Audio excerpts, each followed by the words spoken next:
Familiar with FBI Special Agents Kyle Seraphin? I'm familiar with the name. Is that yes?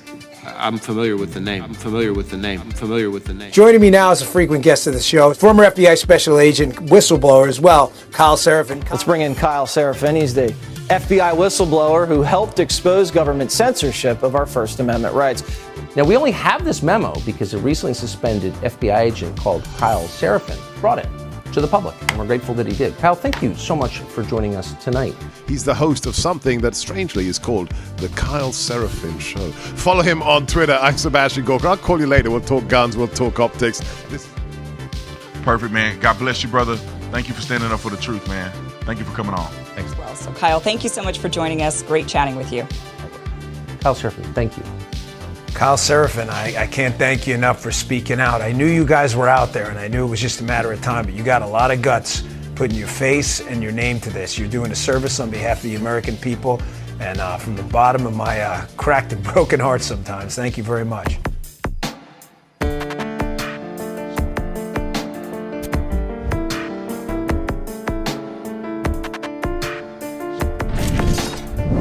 Take a look behind the curtain with a real whistleblower and American patriot. Prepare to embrace the uncomfortable truth because this program has no time for comforting lies. Here is civil liberties enthusiast, Second Amendment defender, and recovering FBI agent Kyle Seraphin. Hello, my friends. Welcome to the Kyle Seraphin Show. Today is Wednesday, November the 8th. November the 8th is my father's birthday. So happy birthday, Charlie. You're a wonderful dad. You're a great person. And you are the reason why I'm on this world. And it's one of the reasons why I am the person I am. I'm very grateful to you on this day of your birth. I want to celebrate that. We are celebrating it with a show that I literally woke up this morning and I was amped. I had a headache because I didn't sleep. I don't know what was going on. Maybe I shouldn't eat fruit sours before I go to bed. That seems like a thing I shouldn't do. But I woke up and I was amped about the show because we are bringing on two outstanding individuals. We're going to be talking about something, some shows break news. This show is making news on a regular basis simply by the nature of who we are. It's not what we started off in the world to do. It's just the way that God has cast his hands in front of us. So I've got Garrett O'Boyle, who's going to be coming on in just a minute. I've got Kurt Siuzdak, who's a retired FBI agent. He's a full-time attorney at this point. He is an absolute madman. He's one of my favorite people to call. Whenever the phone rings and Kurt is on the other end of it, and actually Ryan has actually seen me do this before, when the phone rings and Kurt's on the other end, I'm like, I better sit down. I don't know what's coming my way, but it's going to get wild, and it's wild every single time. It's just the way it goes. It's he's one of these people that you guys are going to get a kick out of it. Very dry sense of humor, kind of guys that you join the bureau, smart, interesting, quirky, and just fearless when it comes to fighting back against evil in this case. And unfortunately, our former employer is the evil. Before we get into the show, like I say, we're going to have some wild stuff. This is going to be a little bit self-serving. I'm going to be honest with you right up front. Some whistleblowers have come forward. These are people that I do not know. I did not coordinate them. They are people that are Kurt's clients and people that have come through Kurt's clients. And there's a big story that just went out. Carrie Pickett at the Washington Times broke it yesterday. We're going to cover it in big detail, and I'm going to show you what some of the things, the allegations that they made are about. Before we do that, let's say thanks to a sponsor, our new sponsor.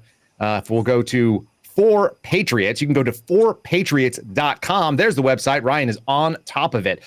Folks, there it is. Click on those lemon bars. Will you do that? The emergency food at the top. Go right back up there. Click on those things. Guys, you can go to 4patriots.com, use promo code Kyle or 4patriots.com/Kyle and pick out something that makes sense to you. Look, you don't want to be the guy in an emergency. And if you're a gal, you don't want to be the gal in an emergency who is wondering what happens next. Where do I go? Where's the food at? Especially if you live in the desert like I used to. You want to make sure that you prepare for something like this. Now, you can buy 50 pounds of rice and beans. You could do that and try to do whatever the camp grill chef thing is, or you can fire and forget, spend a couple of bucks at 4patriots.com/Kyle. Get yourself an emergency food supply. We've tried it here. We made them. Kids ate it. We had some of the mac and cheese they have. They're sort of like reinforced macaroni and cheese. I think they're better than MREs. I used to live on MREs. Some of you freaks out there in the chat think MREs are great, like TACP. I don't do that. That's not my thing. MREs make me want to puke, especially all the vegetarian options like the veggie omelet. Disgusting. Don't do disgusting. Get yourself some emergency food supplies at 4patriots.com/Kyle or promo code Kyle to get the discount and see what offers they're doing right now. You've seen them all over the place. They've got Navy SEALs representing their products. Good people supporting us. We're grateful, and we hope you guys support them as well. Now, without too much further ado, let's get real rowdy. We're going to bring on attorney, retired FBI agent, Kurt Siuzdak of Siuzdak and Associates, his law firm. How we doing, Kurt? How long will before this interview goes off the rails? Because I assume basically immediately it'll be off. I'm doing awesome. I mean, I couldn't sleep last night because I was reading the government surveillance reform act and seeing that they're going to do a complete change of how the FBI is doing its surveillance, and that's so exciting because we've just watched that whole 702 process be abused beyond recognition. So yeah, I kept waking up last night, and I woke up this morning exhausted because I was so excited about seeing the possibility that act would go through.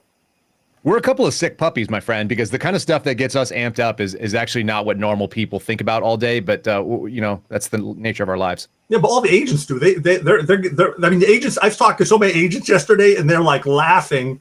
I mean, the article from Kerry Pickett went around the bureau like wildfire. In fact, one agent sent it out. He received it. He called me, laughed about it, sent it to his friends, and then got it back from another division. Like as we were talking, he's like, Kurt, the bureau's got to be laughing their butts off on this stuff because everyone knew it was true. It's just somebody decided that they had enough of what was going on in the FBI security division. I call that the boomerang. When you send out like a viral email and then someone eventually sends it back to you from an unrelated source and it's made it all the way around to whatever your network is. Yeah. Okay. Kurt, I want to give people the bullet point bios on who you are as a person. Let's cover that down in just a couple of moments. Tell them who you are, where you came from, offices you worked at, kind of your specialty, and how you ended up as a whistleblower attorney. We can probably do that pretty short. I'm an attorney. I represent a number of clients. I'm a privacy lawyer. I'm also a cybersecurity lawyer. I was in the bureau 24 years. I ran a technical covert squad, a number of different squads. I was also in Iraq with the FBI for almost 2 years on 2 different tours. I started in the New York office. I then went to Iraq. I went to Connecticut. I went to Washington and then back. And in the process of that, I had learned a lot of different things on how the bureau works, and then I applied that to some legal processes, and then be kind of I don't know, Kyle, would you say I'm kind of a go-to guy for people who have questions or have problems in the bureau? I mean, I get a lot of calls from. Oh, for sure. Yeah, people reach out. And so the reason so let me just tell people, the way that I found Kurt was actually by accident. I have a friend who was dealing with some problems in the Spokane, Coeur d'Alene area. And when I reached out and I said, hey, what's going on out there? They said, well, you'd have to talk to his attorney. Actually, I think I ended up talking to one of your clients who said, I don't really want to say a whole lot, but you can talk to my attorney. Maybe you give Kurt a call. That was my first interaction. And then after I called you, and this will amuse people in our live chat, folks, if you listen, I called Kurt up and I go, hey, here's who I am. And he goes, oh, yeah, I know what your story is. I know what you're about. And I said, great. And then I probably got a phone call from Kurt like 3 times a day for about a month. And it was always really excited. And it was always about the same kind of things that get me riled up. So I was like, this is a kindred spirit. This is a sick puppy right here. But yeah, people come to you all the time with problems. Yeah, they're all disasters. I mean, everything's the same. The bureau that has no rule, it has rules. It just doesn't decide to follow any of them. And that's where we are right now. That's what yesterday is. What a weird. Okay, so you've represented a number of clients. You've had people call you in some pretty bad places, mentally, spiritually, and maybe financially, and also employment-wise. Is that correct? I actually have managers call me up when they're. I have managers in the FBI call me up when they have problems. I have a lot of employees. I've had 5 or 6 employees call me up who are suicidal because of the issues that were going on. I have, and a lot of times, if there's wrongdoing in the bureau has this very bizarre whistleblower program, and people didn't understand it. I was probably the first person to actually take a case and win a case in what they call the whistleblower court, ORAM. And then people started asking me, how does this work? Recently, after I retired, people had a question about how do you report wrongdoing? And because of the Enhancement Act, there's really 2 ways to do it. There's the Kyle Seraphin way, and then there is the Kurt Siuzdak. Hold on. So the Whistleblower Enhancement Act, which basically was supposed to give protections to FBI whistleblowers, that's 5 U.S.C. 2303, if my memory serves. Yeah, it's an addition. 28 CFR Part 27 are the procedures, and really where the Okay. so that's what the whistleblower, and that's one of the reasons why Congress is always saying you're only a whistleblower once you have an adjudication, which isn't true. In fact, there's like no whistleblower status in the FBI. The only thing is if you get hammered and retaliated against, and you go to a court, this ORAM court that's not a real court, in 5 or 7 years, you may get your last position back if you're lucky. And I think there's only like a 2% chance to win. It's like the lowest. And we went over this long form detail, folks. You can go back on the channel's history. See, Kurt. Kurt is one of the famous things he said, which just reminded me. He said he went to Iraq to take a break from what was going on in his life because he had babies and it was getting chaotic. Oh, yeah, every so time. he went to a war zone. But that's more my wife is like, can you please just leave me alone for a few months? Let me get things organized. Go over to Iraq. Yes, but it's but that was, I mean, literally. But to go back, look at it, and this is the conversation that we had initially. I said, look, there are two ways of doing this. You can do it as somebody who wants to be an employee, and you are very limited. There is a very specific way you have to do this to keep your job. And then Kyle's like, oh, no freaking way. I'm like, but what I'm telling you is you can do it the other way. You can do it your way. Basically take a bunch of political hand grenades, pack them in these hand grenades, and just start throwing them at the bureau. And it's a great thing to do, but you're not gonna have a job at the end because the bureau is gonna do because of how they have their misconduct, the IIS, the internal affairs, and their security. They're going to take a few steps, and you're going to be gone. So if you violate a single rule during that process of disclosing wrongdoing, you violate a single rule, you're gone. And then Kyle was like, violate them all. Right. Okay. So the way you see it is there's a 2% chance of winning if you do it the right way. You're not going to get any change, most likely. You're probably still going to lose your job, and you're definitely going to be on the outs. You're going to be on the hit list, for some minor infraction. So they'll eventually get you. And that's because you try to do it the right way. The alternative is what you've called the Kyle Seraphin route, which is that you say, I don't care about this job. You can shove it, and I'm going to throw political hand grenades at you until it hurts you enough that the people care. And that's how you see it from the outside. Yeah, I do, but here's it's absolutely true. I mean, I have this conversation with a lot of people, and you're the example. And the question is, how valuable is this job? It's just a job. But the other thing is, instead of reporting wrongdoing to DOJ, the clients I have reported to Congress, and that was because that was a recently added addition to the whistleblower law, and we have there's a mechanism to do that, to report wrongdoing to Congress, and a lot of employees say, I want to do that. A lot of them can do it anonymously. But in the last year and a half, Congress has been listening. They've been listening to what's being said, and they've been reading letters, and they've been, they've taken notes. I've had phone calls at 5 o'clock at night. I had a phone call 5 o'clock at night, like from a senator, and who was trying, can you tell me what this means? And I was trying to explain what the law is. He's like, can I call you back? I'm like, yeah, sure. He goes, nobody else knows what this law is. And I'm like, that's the problem. And what do you attribute that change in the last 18 months to? The other employees. I'm not trying to be self-serving, but I am curious if we've moved the needle. I mean, there's a goal here. The problem with the Bureau is it doesn't follow any rules. It's the most powerful intelligence agency on the planet because it can do something every other intelligence agency can't do. It can actually surveil U.S. citizens, and arrest them. Say again. And arrest them. Yeah, but they can. So they can use their legal process 702 to get data without a warrant, and they have done this. And basically, how this 702 procedure works is the Bureau is allowed to target any foreigners in the world, and if they collect information about them, and fine, they can get that. If they collect information collaterally about U.S. citizens, that's also fine. But what's happened is the Bureau has targeted every foreigner, every foreign company, and have taken all the data. And by the way, some of the internet that goes in and out of the U.S., there's a lot of traveling of information between places in the U.S. that travel outside of the U.S. purposely, so the Bureau can pick that up. And what's happened is the Bureau is basically able to collect and surveil everybody in the U.S.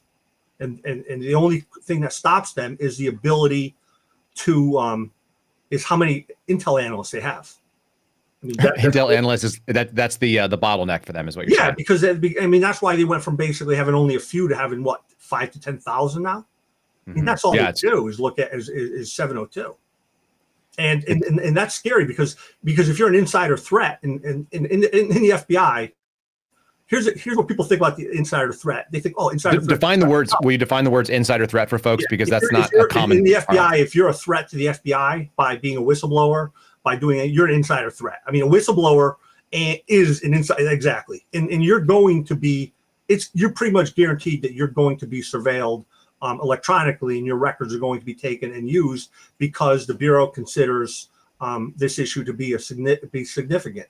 And that type of information is what I've been providing Congress from individuals who work for the FBI who are sick of it, because the FBI is supposed to be about your civil rights, and you have a Fourth Amendment right to be free from unreasonable searches and seizures, and your telephone calls and all that information that you're transacting on your computer that may be being backed up by Amazon or by MSN or Google.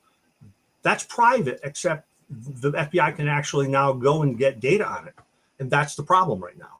And that's what the new laws are doing. And what the whistleblowers have done is they have shown that an agency that treats their employees like the Bureau does is going to treat everybody just as bad, because the Bureau is horrendous on how it treats its employees.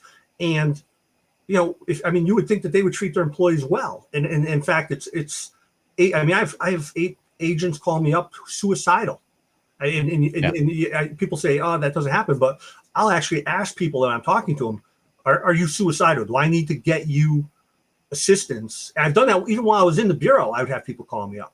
And you've told me of some of these, and we were just talking to Garrett O'Boyle before we went on. Folks, we were going to have Garrett join us. He was queued up in the stream. He was all framed out, and apparently his internet is now mysteriously being updated. And so I'm sure whatever the spyware device that was installed at his house has not been, it needs a firmware update. So they had to shut down his internet. We'll get Garrett on. We're not keeping anybody quiet. Nobody's going to keep them quiet long term. I'll go to Garrett if I have to do interviews, but we may not have him on for the rest of the stream. So just be aware of that. Yeah. Kurt, the thing that you just said that is so important, and I want to hammer it home with people. If the FBI is willing to treat its employees as poorly as it does, imagine how badly they could treat you. That's the way I'm going to phrase it in one simple phrase for you. Imagine an organization that treats its people like crap. Like, how much less will they care about you? They don't even know you. They don't work with you. They don't have to look you in the eye every day, and they're willing to betray these people daily to the point where they're suicidal. That's a dangerous thing to talk about. We were just talking about this, going that someone yesterday referred to the working for the Bureau as like being in Oz. I'm like, the Wizard of Oz? And they're like, no, Oz the prison from HBO's miniseries. I'm like, oh my God, you're right. A lot of people talk about it. I mean, Kash Patel talks about government gangsters being sort of the nature of the way the government is working at this moment. And the FBI is very mafia-like in the way that it's like, hey, don't disrespect the family, all right? You make the brand look good, we're going to take your legs out. They'll try to crush you. Garrett said it. A lot of people have experienced it. Most of them keep their mouths shut, though, because they're trying to play by the rules, because they're rule followers. That's why they work for the FBI. Well, but don't embarrass the FBI is the number one crime. That is the number one crime. You can get caught. If you do something wrong, if you get caught and you embarrass the Bureau, you're going to be in trouble. I mean, I have a guy who got a letter of censure. I know he got a letter of censure because he was rear-ended in driving a Buick car in Mississippi, and the director personally signed a letter of censure. He was rear-ended, and somebody else hit him. He was not at fault. That's right. You said something. You said something really dark to me last night, which made me laugh, but also I think it's scary and true, about domestic violence and my situation. Like, what would have been a better scenario? Do you want to tell people what that was? Because I don't even remember which one this is. You said something to the effect, and this is totally self-serving, but you said you would have been better off beating your wife than doing what you did. Yeah, because one of the agents from one of the agents came forward and disclosed that the head of the SecD, who adjudicates all of the security clearances. So if you lose your security clearance, you're out of the Bureau. She was allowing people that she know who were involved in domestic violence disputes to keep their security clearances. Now, we know some of them. They were in the Helena. They were in the Helena office, which is outside of it's in Montana, but it's part of the Salt Lake City. We know a guy who was a supervisor that was stalking and had beaten his wife was under state charges, and he didn't have his security clearance removed until he lost in court, until he was convicted. He actually fought it all the way through, and he was allowed to show up in the office for 2 years with a clearance as a supervisor, even after beating and stalking his wife and being arrested by local PD, state PD rather. But what matters there is that the SAC likes the guy. That's really, Right. I mean, that's really what the deal is. He was Now, a former supervisor somewhere else. He got a cush gig. Helena's a really good gig that people want. Like, that's a cool city to live in. So yeah, he was a favored child. Yeah, but in going on in Louisville, they have a victim. They had a victim of domestic violence that was going to lose her security clearance because she didn't do enough to stop the guy from assaulting her. So, and she's going to lose her security, which actually is against what they call ODNI, the Office of Director of National Intelligence. That's against the rules. Victims of domestic violence, that is not an indicator whether you're good with national security, unless you want to use like the John McCain thing. Well, you torture the person and they'll disclose the information. But that they literally opened up a case, and the Bureau wouldn't eliminate her clearance based upon, you're a threat there. You made this possibly false statement, you're done. And what's happened is the people that are adjudicating, the woman who's adjudicating actually has her name redacted from all of these documents. And that was one of what one of the employees in the FBI advised, that, hey, by the way, the person who is making all these adjudications is a complete train wreck, a disaster. All right. Yeah. So, and I want to hone in. Many of the employees that you represent that are FBI employees don't look like this guy. They're not dudes with beards who are willing to throw grenades. A lot of them are women, is what you've told me, and that the women have been treated really poorly. Well, the nobody in the FBI, in the private sector, there's a good reason to become a whistleblower, because you can make money on it. In the FBI, you can't make money. There is no money at the end of it. The only reason people become whistleblowers is to protect a career. I do have a lot of people that have beards that would be considered the gunslingers, who have inadvertently gotten into position because they called foul on doing. They did what you thought they would do when they became FBI agents. They said, "Hey, I'm supposed to do the right thing." I mean, I talked to one guy for like 15 years, and he was an agent rep for the Bureau's the Agent Association, and the deputy director came out there and said, you just tell us, pass the stuff through the Agent Association, tell us what's wrong, we'll fix it. So they did that. They gave it to him. He passed it up, and then he was killed off. So he called me up, and I'm like, dude, you had 15 years in. You didn't know how the Bureau worked? He's like, no, Kurt, I was really idiot. I was like total idiot. And I think a lot of guys are like that. My former producer, or the producer emeritus of the show, who helped me actually launch the podcast, Phil Kennedy, who's a great dude and a really smart and intelligent, capable person, CPA, the kind of guy that the Bureau used to hire, who were just dedicated to mission. Also, didn't realize maybe how the Bureau worked, kind of thought at 15 years you were probably good. We used to say if you made it past the probationary period, then you become a 25-year mistake if they don't like you, because you can work until you retire. That's not the case anymore. No. Well, but what is the case in the Bureau, which I don't think people realize, if you want to fight the Bureau, you can do a lot of damage by punching up.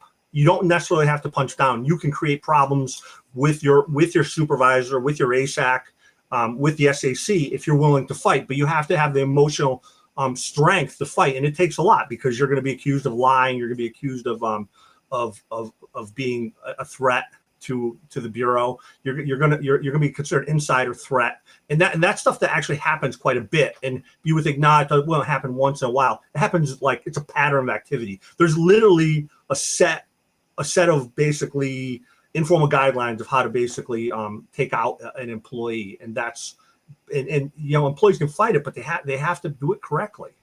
And it's really sad, because why do you have to do that as an employee? And no one tells you. And the only people who know how to do it correctly are people like you, who have already experienced the wrath. It's not like there's no guidebook for people to figure out how to do it. They're kind of winging it each time, it seems like. I mean, I sat with my boss, my SAC, and she was telling something. She was like, look, you have this. She took all of my documents, she put them in a portfolio, and said, look, for the last year, you have done this work. And he goes, I found this issue where there was a period, one period on one page that had a space between the last letter and the period, and then another one where a period is missing in a book that was literally a very poor. I'm going to say that's a poor attention to detail. It shows a lack of focus. You're not GS-13 material. And I laughed at her. I'm like, in the Bureau, I told her, in the Bureau, if you're focused on generalities, you're trying to compliment someone. If you're focusing on specifics, The Bureau has 5,000 pages of rules, and you're doing something wrong every minute. He goes, if you want to lie about this, I'm going to take your ass and move it over to federal court and kick it. Because of everyone here, all the lawyers in this building, I'm the only one who's practiced there. And so you want to play it, throw down. And she threw down. And they're terrified of going to court, it sounds like, because none of them have ever actually litigated. They didn't think I was serious. And 3 weeks later, it was sued and it made national news. I almost crashed my car because I was like, file in Connecticut. I was looking and all of a sudden it said FBI agent sues over, misconduct, yada, yada, yada. And Comey came and apologized about stuff. And they literally made national news. I'm like, oh my God, I'm dead. I am freaking dead. They're gonna murder you. Because I don't think anybody, I mean, how many people before me, there were no survivors. You had Jane Turner, you had Whitehurst. These people had left the Bureau. Nobody got to report misconduct and stay in. Nobody you're a rare bird for sure. Yeah, I mean, so it's we took that, and I learned the lessons from the other agents that went before me, and that was a big deal. I learned what they did wrong. Took that, flipped it around, and then I went on a rampage through my office, and basically they shut the place down for a while, and they decided to call to make peace, and so we could live happily ever after. Which you did. All right, folks. I want to kind of give you a reset here. We're talking to Kurt Siuzdak. He is of Siuzdak and Associates. He's a retired FBI agent, 24 years of experience. He's an FBI whistleblower that wrote the FBI Whistleblower Handbook, which you can find on Amazon if you want, which he's described as just his case notes as he went through suing the Bureau and winning, fighting them. He also represents whistleblowers, which we're going to get into a story on in just 1 minute. Before we do that, I want to say thanks to our sponsors, especially our OG sponsor here. I've got one on my desk. This is Patriot Coolers. Folks, we love Patriot Coolers. They are our friends. There is their website. You can go to patriotcoolers.com, patriotcoolers.com. Use promo code Kyle, K-Y-L-E. Ryan is scrolling and showing you that's what I'm about. I'm about the 50 quart. I got the 50 quart in the back of my minivan right now. We drive that because I'm always buying frozen stuff. And there's nothing worse than coming home with like a frozen fruit. You get a bunch of fruit because I make smoothies every morning. And then you get it and it's just a block. And then you have to like chisel off a strawberry or a bunch of blueberries. I hate it. Get yourself a good cooler. You can do one cheaper, or you can get one that supports the Kyle Seraphin Show and also says Patriot right on the front. These are solid things. These are, rotomolded. They're going to be keeping ice for days. Outstanding products, outstanding people, based out of Houston, Texas. PatriotCoolers.com. Promo code Kyle, K-Y-L-E, saves you 10%. If you spend more than $50, you're going to get the free shipping, which is great. They're good people. Again, here with Kurt Siuzdak, we lost GOB Actual. We lost Garrett O'Boyle. The updated internet, the FBI needs to put the proper devices in between the internet provider and his home so they can capture traffic. We're gonna talk about a story that was released last night. Kurt, this is the thing that kept me up. You were reading more stuff. Let's throw it on the screen real quick because I'm going to read. I've got maybe 7 quotations from the story that I think are all going to be fun to read. But folks, this is the story. It was written by Carrie Pickett. It says whistleblowers accuse senior FBI officials of retaliating against agents for their political beliefs. They used a stock photo. Somebody hit me up on Twitter, and they're like, there's no way that's a real agent drawing a gun from the back of his waistband with his finger in the trigger guard. And I was like, that's a stock photo from Getty Images. That's not a real FBI. Like, I don't even see those things. But anyway, but that like really hung up some guy. He's like, this story is fake because the picture that they used is fake. It's like, calm down, guy. I've never even seen FBI agents wear raid jackets. I know it happens on white collar search warrants. Not in the world that I was living in. Anyway, long and short of it, let's put up the first little quotation because I want to be able to read that. Kurt, I'm going to have you react to each of these. This says from the article, according to the disclosure, the first of these alleged politically motivated security clearance investigations targeted employees associated with Mr. Friend, that's Stephen Friend, our buddy from Fridays, and Mr. Seraphin, yours truly. Additionally, SecD, the security division, recently attempted to recruit between 100 and 300 special agents to conduct these internal probes temporarily, according to whistleblower information. Another SecD employee says that Mr. Seraphin's security clearance investigation was not done by the policy from the Office of the Directorate of National Intelligence. Your thoughts on that, Mr. Siuzdak? Well,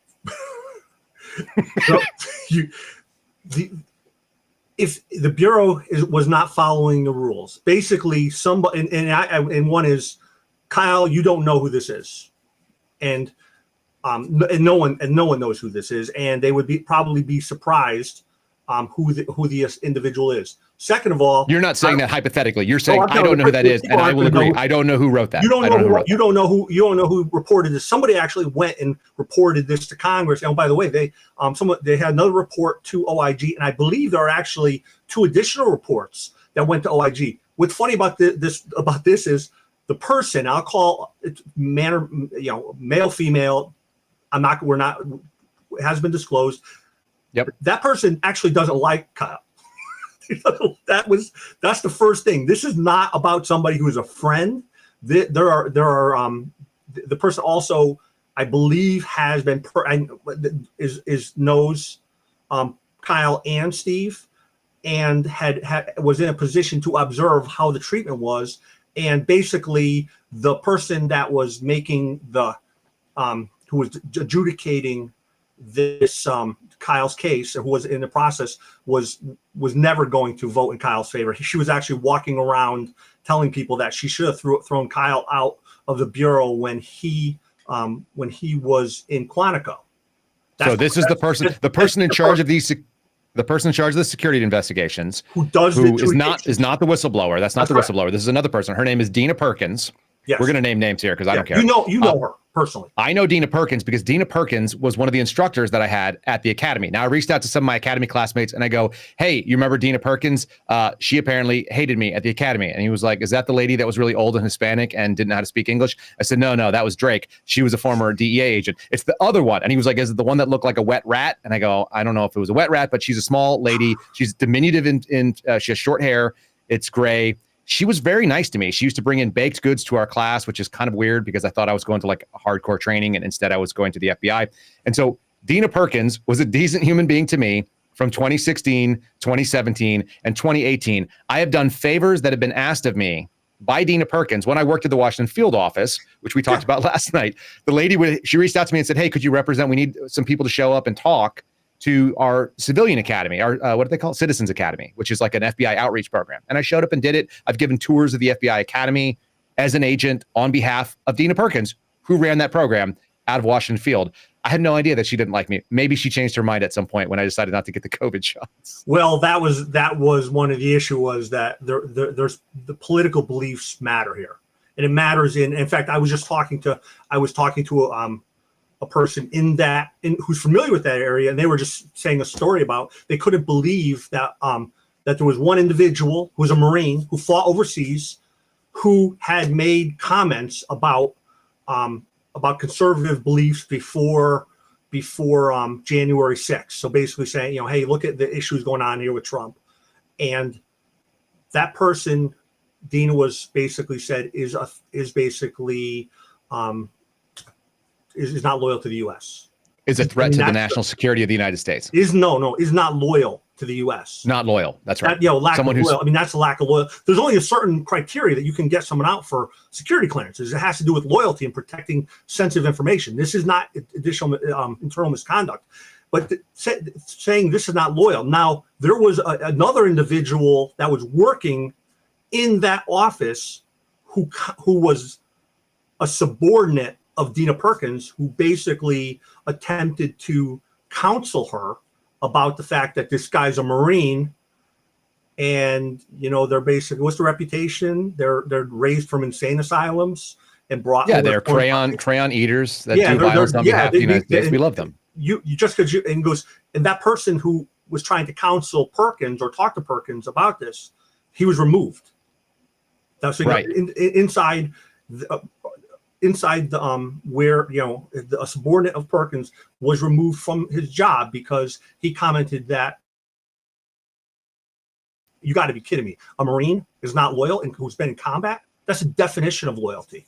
That is the definition of loyalty. I did a case where we were working down near Camp Lejeune, and we were on the base on a regular basis on the Marine Corps base. And I remember the guys always refer to it as St. Lejeune's School for Wayward Boys, which is always my favorite. Marines are some of the most creative, but also they're the best. Like, they will run through a wall They are different than any other branch of the service. They're special for a reason. We love them for that. I love that she thinks that's not loyal. I'm going to have, we're going to keep going with this article because I want to read a couple more parts. I'm going to have Ryan throw up. This is quote number 2 coming out of the article here. It says, Mr. Seraphin was subjected to security clearance investigation, according to the disclosure, after his field office notified FBI official Dina Perkins that a police officer who was out of his jurisdiction confronted him about practicing his firearm shooting at a range/shooting area. Quote, the minor allegations against Seraphin had no national security nexus, and administrative misconduct investigations would have likely resulted in, at the most, a letter of censure or written counseling, the disclosure states. However, Seraphin had previously refused to take a COVID vaccine, which was an obvious indication to SecD, the security division, that an employee is politically conservative. Can you talk about what in the world is going on with the idea that if you didn't want to get the vaccine for religious reasons, that made you a conservative? I had an employee of the FBI who called me up and said, I know that the security division is trying to recruit temporarily between 100 and 300 agents to do investigations. Security investigations, that's like a purge. That's so many. We have a whole SecD. Now all of a sudden they need to have 300 additional agents to do temporary security division. Then I had another person contact me and say, hey Kurt, did you know that our field office now has an individual who's an agent who actually is like doing security investigations for that's like over 2% of the entire population of agents. I just did the quick math on it.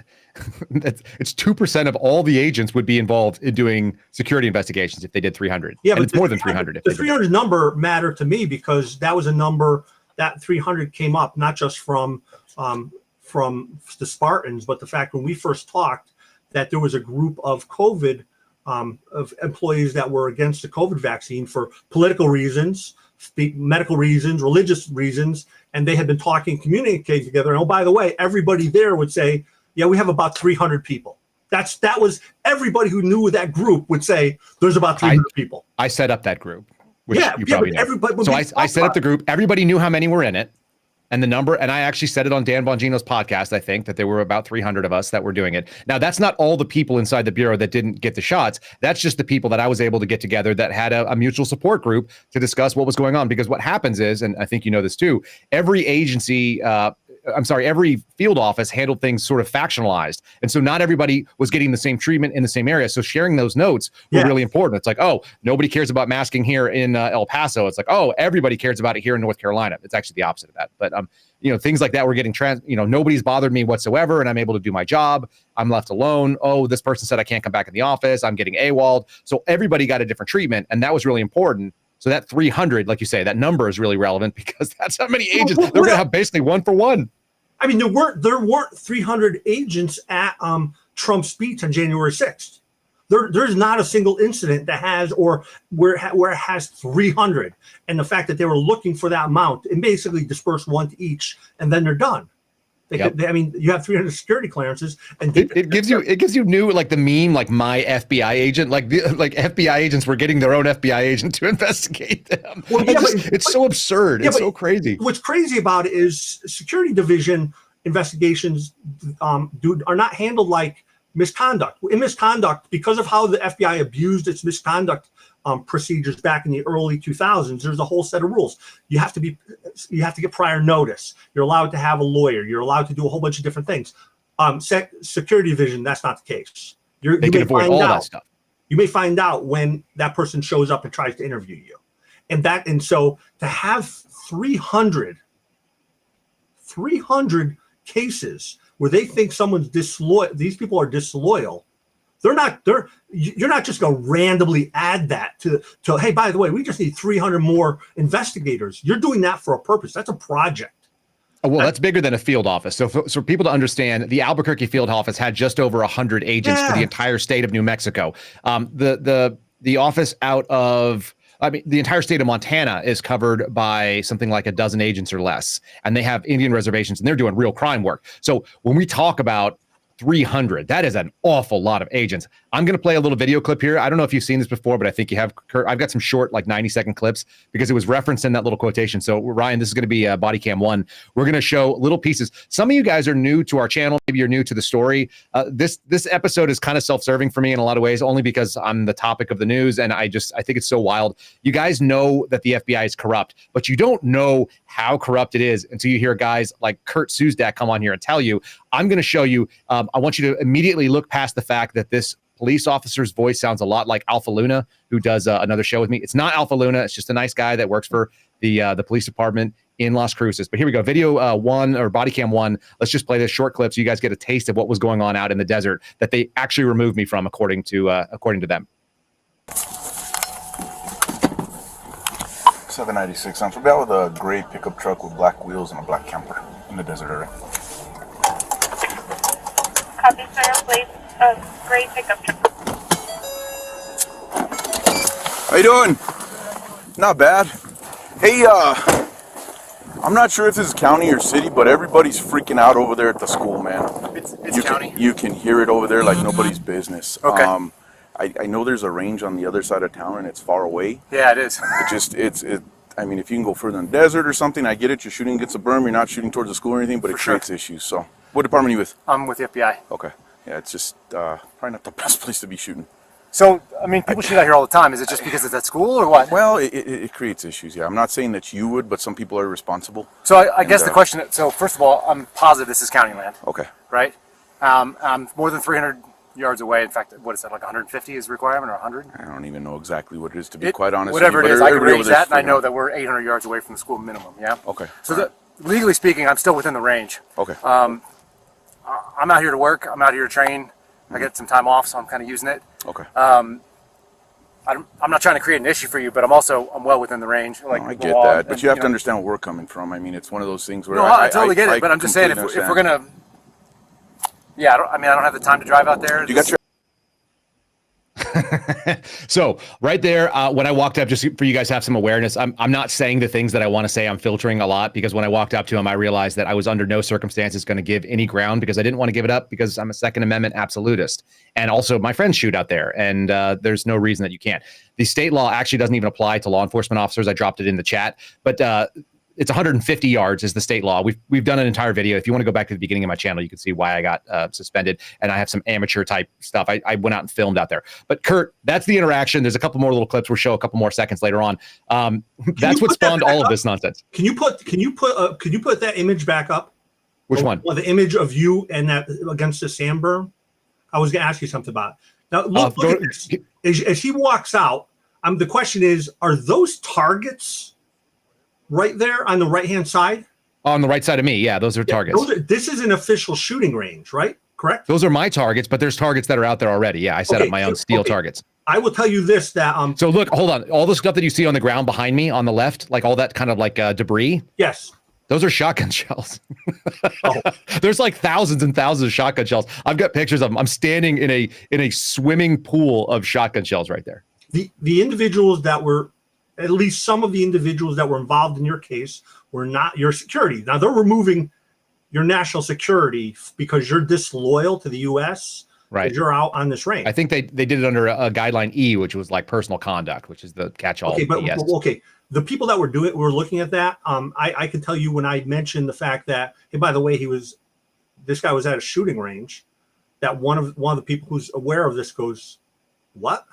I'm like, yeah, he was at a shooting range out there. You BLM land and county land. You can shoot on that. It's not a big deal. But he was actually it's actually privately held land. It's owned by a trust that is publicly accessible because there's an open fire road, and people go out there and we'll play in a second. Actually, we might just play it. Actually, do body cam clip number 2. It's actually pretty short. So watch this because this actually gets covered in the body cam that these guys had access to. Clip 2, Ryan. Yeah, I mean, this is, and you could tell this is not like an unshot area. Believe me, I hear it every day. Yeah. And yesterday there were a bunch of them, and they sounded like they were close. I guess today we're over there. I don't know if you got a rifle that you're shooting to, but yeah, and I'm done with the rifle, so that may have been part of the concerns with them. But actually, I'm having a trigger problem on there. What's that? I said I'm having a trigger problem. My pins with the are rifle? walking. Okay. Yeah, it's pissing me off. But. Sounds good. Well, I'm going to get out of here. If anything changes, I'll give it one of my supervisors, because in the county, I don't know what their rules, regulations, and all that other crap. I'll be honest with you. I know it's, it's freaking everybody out over there. And that's why I looked it up. More I than looked it up anything. well before I came out here. This was the spot where the line crossed, so looks like you're back up here. There's your ID back. Yeah, man. Anyways, you have a good one, all right? All Be right, safe. thanks, brother. Appreciate it. No police report was filed, folks. Like, nothing was filed. He was writing down some information. There was some notes. When I went to go get the police report, I did an open records request. It didn't exist. There was an incident or a contact form which had this body cam attached to it, which is how I got it. My boss, I also requested all of the requests for it, and there were no official requests done by the FBI. My boss at the time had reached out to just a cop that he knew in the department, and they pulled it off the server for him, and then he showed it to all the people in my office. And I have documentation that he put out there in the world that said the reason he showed it to all the people, including like our secretary, people that were like, sort of support employees, he showed it because he just wanted to confirm. He thought I was being a quote unquote asshole, his words. He thought I was being an asshole to the cop. So he wanted to confirm that other people thought that too. Kurt, your thoughts? I'm not going to defend that. I can't defend you're an asshole. No, I mean, but again, here's the thing. What's amazing is he's come out here he said I come out here every day. Now I've never I hear it all the time. Yes. All the time. What?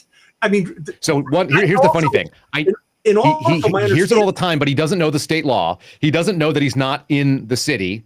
He's in the county, even though he crossed the state line or the county line like a mile before he gets out there. So he knows he's in the county. I think he was lying to me, but I'm not mad at him. The guy was just trying to do what cops do. He was told to go tell someone to stop shooting. He did. He got pushed back. He had no legal authority. He knew it, and so he left. Blatantly. But did he actually get a complaint? He self-reported. So we found that out afterwards. He's a school resource officer. He was across the street. He heard it. People were like, "Hey, cop who works at the school, will you go and check that out?" And so he did. But no, there was and it was probably because I was shooting a rifle. There was no complaint. Mm-mm. No, there's no written complaint. It was literally he self-dispatched. Yes. Yeah. So he went by. He was on his own accord. Now with all the shootings going on in schools, yada yada yada, he's going out and. I'm not mad at him. It was February of 22. He was doing the sua sponte thing, like he rolled out, and he talked to me. Another officer rolled up at the same time to back him up, and they sat there for 45 minutes and watched me. You'll love this too. Kurt, how many people do you know in the FBI that are doing 50-yard pistol shots in under 2 seconds from a holster? I think possibly just one. I'm looking at him. So I was out there. He goes, are you, I'm going to finish up. And I took my time after this guy pulled away from me. So I've got my gun belt on, as you can see in the pictures. I stood out there. I took a box of ammunition, and then one by one, I loaded all 50 rounds individually into magazines. And I loaded a second one for my draw.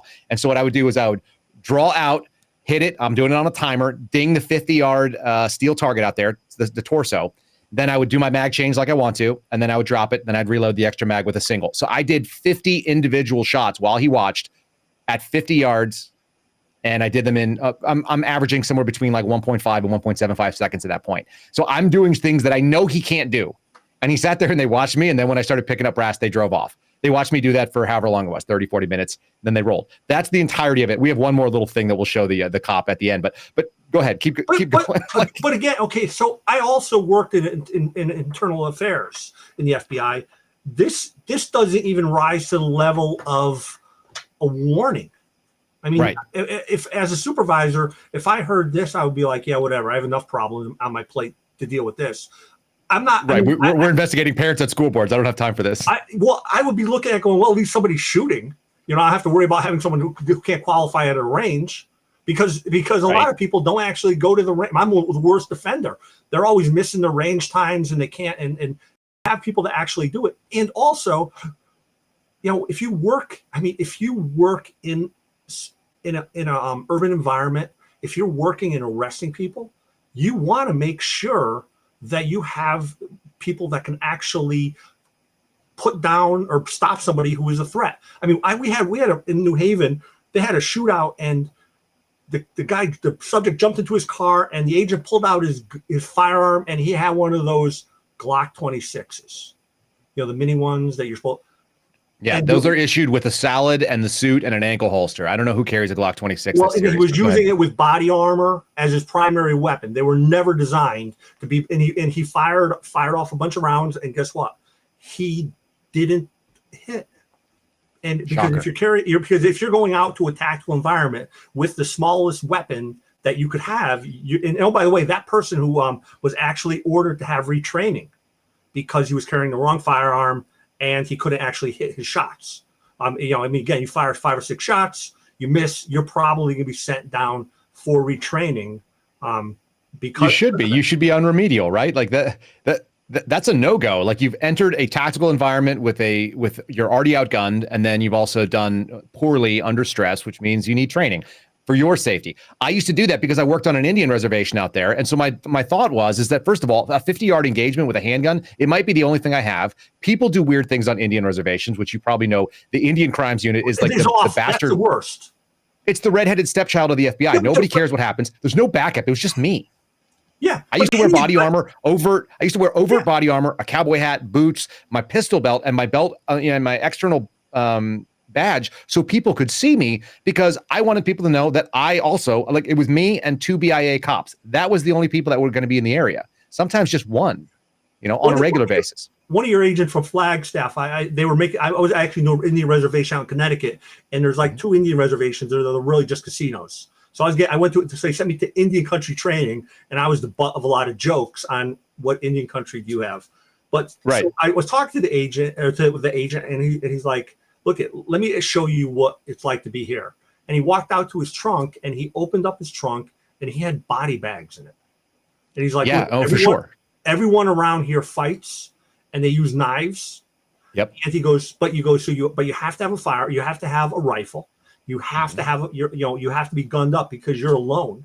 There is no backup. And oh, by the way, nobody has body bags. So if you may want to bring one and have a bunch of them in your trunk so you can hand them out when things go bad. He goes, oh, by the way, everybody confesses too. It's not a big deal. Yeah, for sure. It's not sophisticated stuff. This is really. They want to be arrested. They want to be arrested by an FBI agent, not a state, and they will confess to them. And again, they're dangerous and they're drunk. And that's like immediately. So the other fun thing is, and so I was in a slightly different scenario because my Indian reservation was 100 miles away from where I live. So I would drive there. And by the time I got there, I could call the coroner, and he was 30 minutes away. So he would time his arrival. So the coroner and the medical examiner would get there at the same time as me. I had very few, I don't know if I had any homicides. We had one that was maybe suspicious, but not really in the months that I was doing it. But I had suicides pretty much. I got a suicide call every time that my week was up, and I was up every 3 weeks. So I had a half dozen suicide cases that are what we call death investigations. And generally speaking, we would pay for the autopsy because everybody would go, yeah, he was suicidal. He's been suicidal for 12 years. He hung himself in a closed room with the door locked from the inside. But also, it might have been somebody who killed him. And you're like, oh, God. So you'd literally do autopsies just to make the family feel better. And the Bureau doesn't care $2,000 for an autopsy. They just do it. Like they've got buku money for it. But that was a very different world. And like I said, I carried a gun and I trained to shoot distance. And that's what I was out there doing that day, which is very funny. Can I tell you a story about Indian country? Can I tell you a story? Okay, so there's an agent, and this is the Bureau. This is Bureau mentality. There's an agent in Newark. Now, this agent in Newark is Indian, not American native Indian. He's Indian Indian. He has an Indian accent. Yes, he has an Indian accent. Super intelligent. He is got his master's degrees. He is, I think, assigned to a white collar squad, and he is the butt of a bunch of jokes by a bunch of supervisors. So Oklahoma, there's a Supreme Court ruling that creates a big problem in Oklahoma, and the whole state is an Indian res now. Yes, and they have to send people that are familiar with with Indian country out there. So what Newark does, this is the management as a joke. They're like, hey, we got an Indian. Let's send them out there. So they sent a guy this guy, I don't even want to mimic his speech, but for a white collar agent, he's perfect, super smart.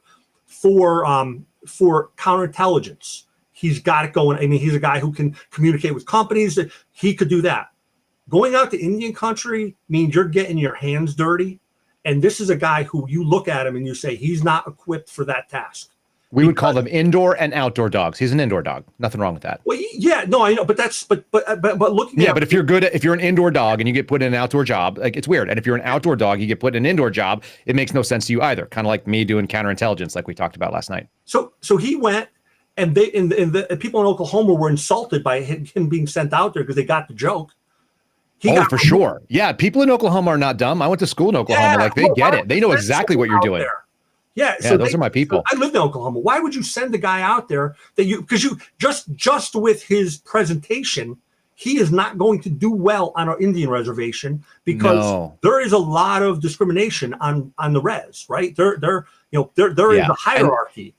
And Oklahoma is a special place. It has a special place in my heart because I went to school there. But Oklahoma, I used to tell people this. I said, if you don't know what to say and you're in Oklahoma and you're trying to make conversation with someone, and Kurt, just tell me something about what's going on in your office right now, and I'll give you the Oklahoma response. Yeah, no, I mean, the office is a complete shit show. I'll tell you what. Like literally, that's the answer to I don't like. It's like it's really hot outside. Like I tell you what. You'd be like, my wife, she's not a good person. You'd be like, I'll tell you what. Like you can say, I'll tell you what to anything in Oklahoma, and that's how you get by. If you're a white collar agent who's living in Connecticut, you don't know how to say, I'll tell you what, and just listen.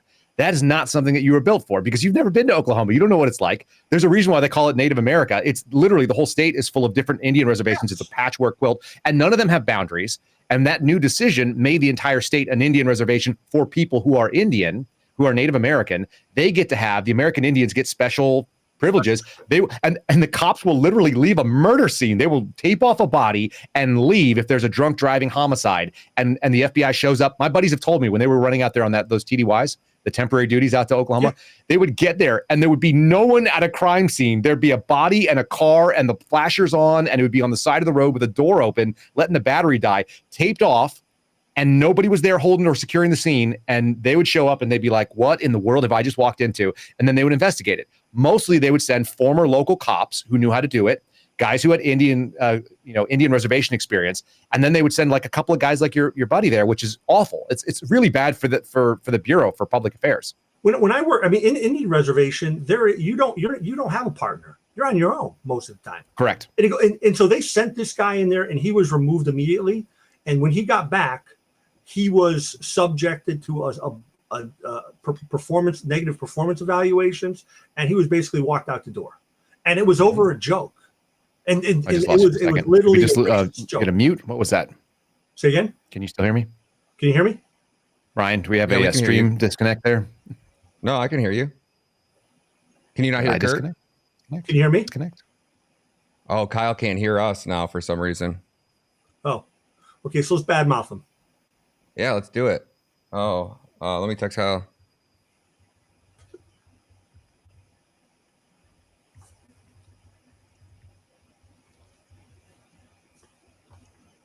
Shoot, that sucks. Ah, man. Well, I don't know how to fix that one, Kyle. Okay. Kyle's working on fixing it right as we speak. So just give us 1 second, Kurt. My board is going to reboot. Okay, Kyle's rebooting his board. Yeah, that might be it. So me and Kurt will just hang out here and talk for a second. So Kurt, tell me something else. So basically what you have is a joke played by management, and they basically caused an agent to be forced out, and the Bureau is going out of its way to actually get minorities inside the FBI, and then their field office management is basically get rid of them. I actually have another agent. He calls me up. He's African American. This guy is probably the most articulate agent I have ever met, and he was subjected to. He actually had to file an EEO because of the racial discrimination that was clearly going on. He got through that. We had a settlement with that case. He then goes, and all of a sudden, the Bureau comes to him and says, "Hey, we lost this security division, Sec D. They came and said, hey, we lost your polygraph. So you have to do another polygraph." Now, anyone who has any experience in the FBI knows that in order to get into Quantico, you have to have a polygraph on file. It has to be there or you're not going. And so after listening to this, I said, look, they're planning on terminating you. They're going to take the steps necessary to get you out. And so we thought about it for a while. So what I did was I wrote a letter to the director and to Congress and said, hey, look at FBI, you have lost the personal information of one of your agents. You've lost personal identifying information, name. You've also apparently lost the notes on the actual interview, and therefore you have a cybersecurity privacy breach. And day one, I'm sure that was the first time they've ever heard that losing data would be a privacy breach in the FBI. On day two, they come to the agent and said, "Congratulations, you don't have to do the polygraph. We found your polygraph just coincidentally." And so I talked to my client, and he was like, "Well, that's good." And I said, "Look, you need to find another job because they're going to come after you again." And several weeks later, the bureau files gives him a poor performance rating because he is angry, and he's angry because he was having a dispute with FBI headquarters about pay and about benefits, and he was not happy with the fact that they were not able to address an issue. Now, FBI headquarters, actually, it would take 11 months to get your retirement pay. FBI headquarters for pay and for benefits is horrendous. Here, and this guy is upset with them, and unfortunately, what they did was they used the stereotypical angry black man to get to actually to give him a poor performance rating, which will result in EEO and probably litigation. Kyle, can you hear me? I can't hear a word. We can shut down and start back up. He can hear you now, Kurt, but we can't hear him. Yeah, we can't hear you, Kyle. There he goes. He's gonna jump out and come back. While he comes back, Kurt, let me read the next part, which Kyle's gonna jump into for you, and I'll have you comment on this. So he says there were approximately 300 FBI employees who refused. There you are, Kyle. You're back. Here, you want to take over, Kyle? I'll read this one. Yeah, there was approximately 300 FBI employees who refused to take the COVID vaccine, and they were communicating with each other about the FBI headquarters, discriminating against conservative Christian employees and others who refused to take the vaccine for political reasons, the disclosure says to lawmakers. This is directly from the piece that Kerry Pickett did. Can you guys hear me now? Man, the FBI really didn't like this stream today, yes. huh? Oh. Okay. Here's what when I'm talking about the political beliefs. I mean, what I'm talking about is this is a congressional letter going to Congress, so it's going to be worded in an appropriate way. They're quite literally targeting just conservatives. They're targeting them, and the litmus test for this is if you have not taken that COVID test, then you're probably one of those alt-right conservatives, and you're a threat. That's basically what the individuals, employees were advising Congress, and his political beliefs. But it's the problem why I focused on political beliefs is because if it was religious beliefs, you would have a discrimination case. But the FBI, there is no recourse within the EEO or within any of those processes to get any relief for political. Here's why: because it's FBI, not a protected status. It's not a protected status, but also because of the Hatch Act, you're not allowed to have political beliefs anyway that are exposed during your work. Right? That's the whole point. We're not supposed. The FBI agent's transparent. There are no politics, and I mean, okay, the deputy director was wearing election shirts while he was deputy director. I get that, and putting them on TV. But everybody else was subject to the Hatch Act. But here, and again, we're looking at this going, it is not the political beliefs directly relate into these religious beliefs. But you could all of a sudden there is a list of 300 people that did not take a COVID test. Now, here's the worst part about this is when I tried to get a COVID test because I was at the World Trade Center. I had just a ton of damage to my lungs. A month after the World Trade Center, I was helping pull the black box out of a jetliner that was crashed in Far Rockaway. And that's just because of what agents do. Hey, I'm there. Let's go try to pull a black box out of an airplane. And my lungs were burned by battery acid. And I wanted to take a COVID test. And my ASAC, who didn't like me, was like, no, you can't take it. You'll be violating our protocols. And in Connecticut, you are not on top of the list. You have to wait in line. Even though I managed to arrange COVID tests for everyone in my squad, or COVID vaccine for everyone in my squad who want to take one, because we were on the street during COVID because we were doing human trafficking. My squad wasn't stopping. I went and asked the nurses at the hospital, can you get vaccines if they want them? And they're like, dude, we don't want you guys sick. We actually have a special suite for police and law enforcement because of the problem that they're having. And oh, by the way, you're fat and heavy, and you're going to have you have additional problems if you go in. And, it goes. This is an issue. We want you to have that vaccine because you're at that risk. In fact, my squad, part of it, went to New York and was in New York doing the work of the NYPD's cyber crimes unit, and forensic unit, because that unit had shut down. So we were at Staten Island doing work, and they weren't giving us the COVID, and the ASAC wouldn't allow us to have the COVID vaccine, which is crazy. Now they're actually punishing others. Yeah, they're throwing people out. So, folks, if you're just joining us now, some of you are just seeing our stream for the first time. We're talking with Kurt Siuzdak. He's a retired FBI agent. He's an attorney. He represents whistleblowers. He is dealing. We're talking about the story of a number of whistleblowers that went forward that we don't know on the show. I've never met them, or if I have, I don't know who they are. I have not been in communication with them in any way, shape, or form. And there's a story from Carrie Pickett at the Washington Times right now. I also want to just call attention to our live chat, which is killing it right now. If you're watching it anywhere else and you're not on rumble.com/Kyle Seraphin, you are missing out on a very amusing live chat, including Mitch Raps Glock just said, Ryan, I want to let you guys know that I just taped the tag back on my Certa Perfect mattress. The FBI... they don't want to be messed with they don't want the FBI messing with them because of the mattress tag. You guys have a great sense of humor in the chat. It's the best, and it's starting to move faster and faster. We're getting to the point where there's a lot of you in there. You're gonna have to use the slow chat feature. Go ahead, Kurt. How is it possible that and my ASAC couldn't stand me because I was a political lightning rod.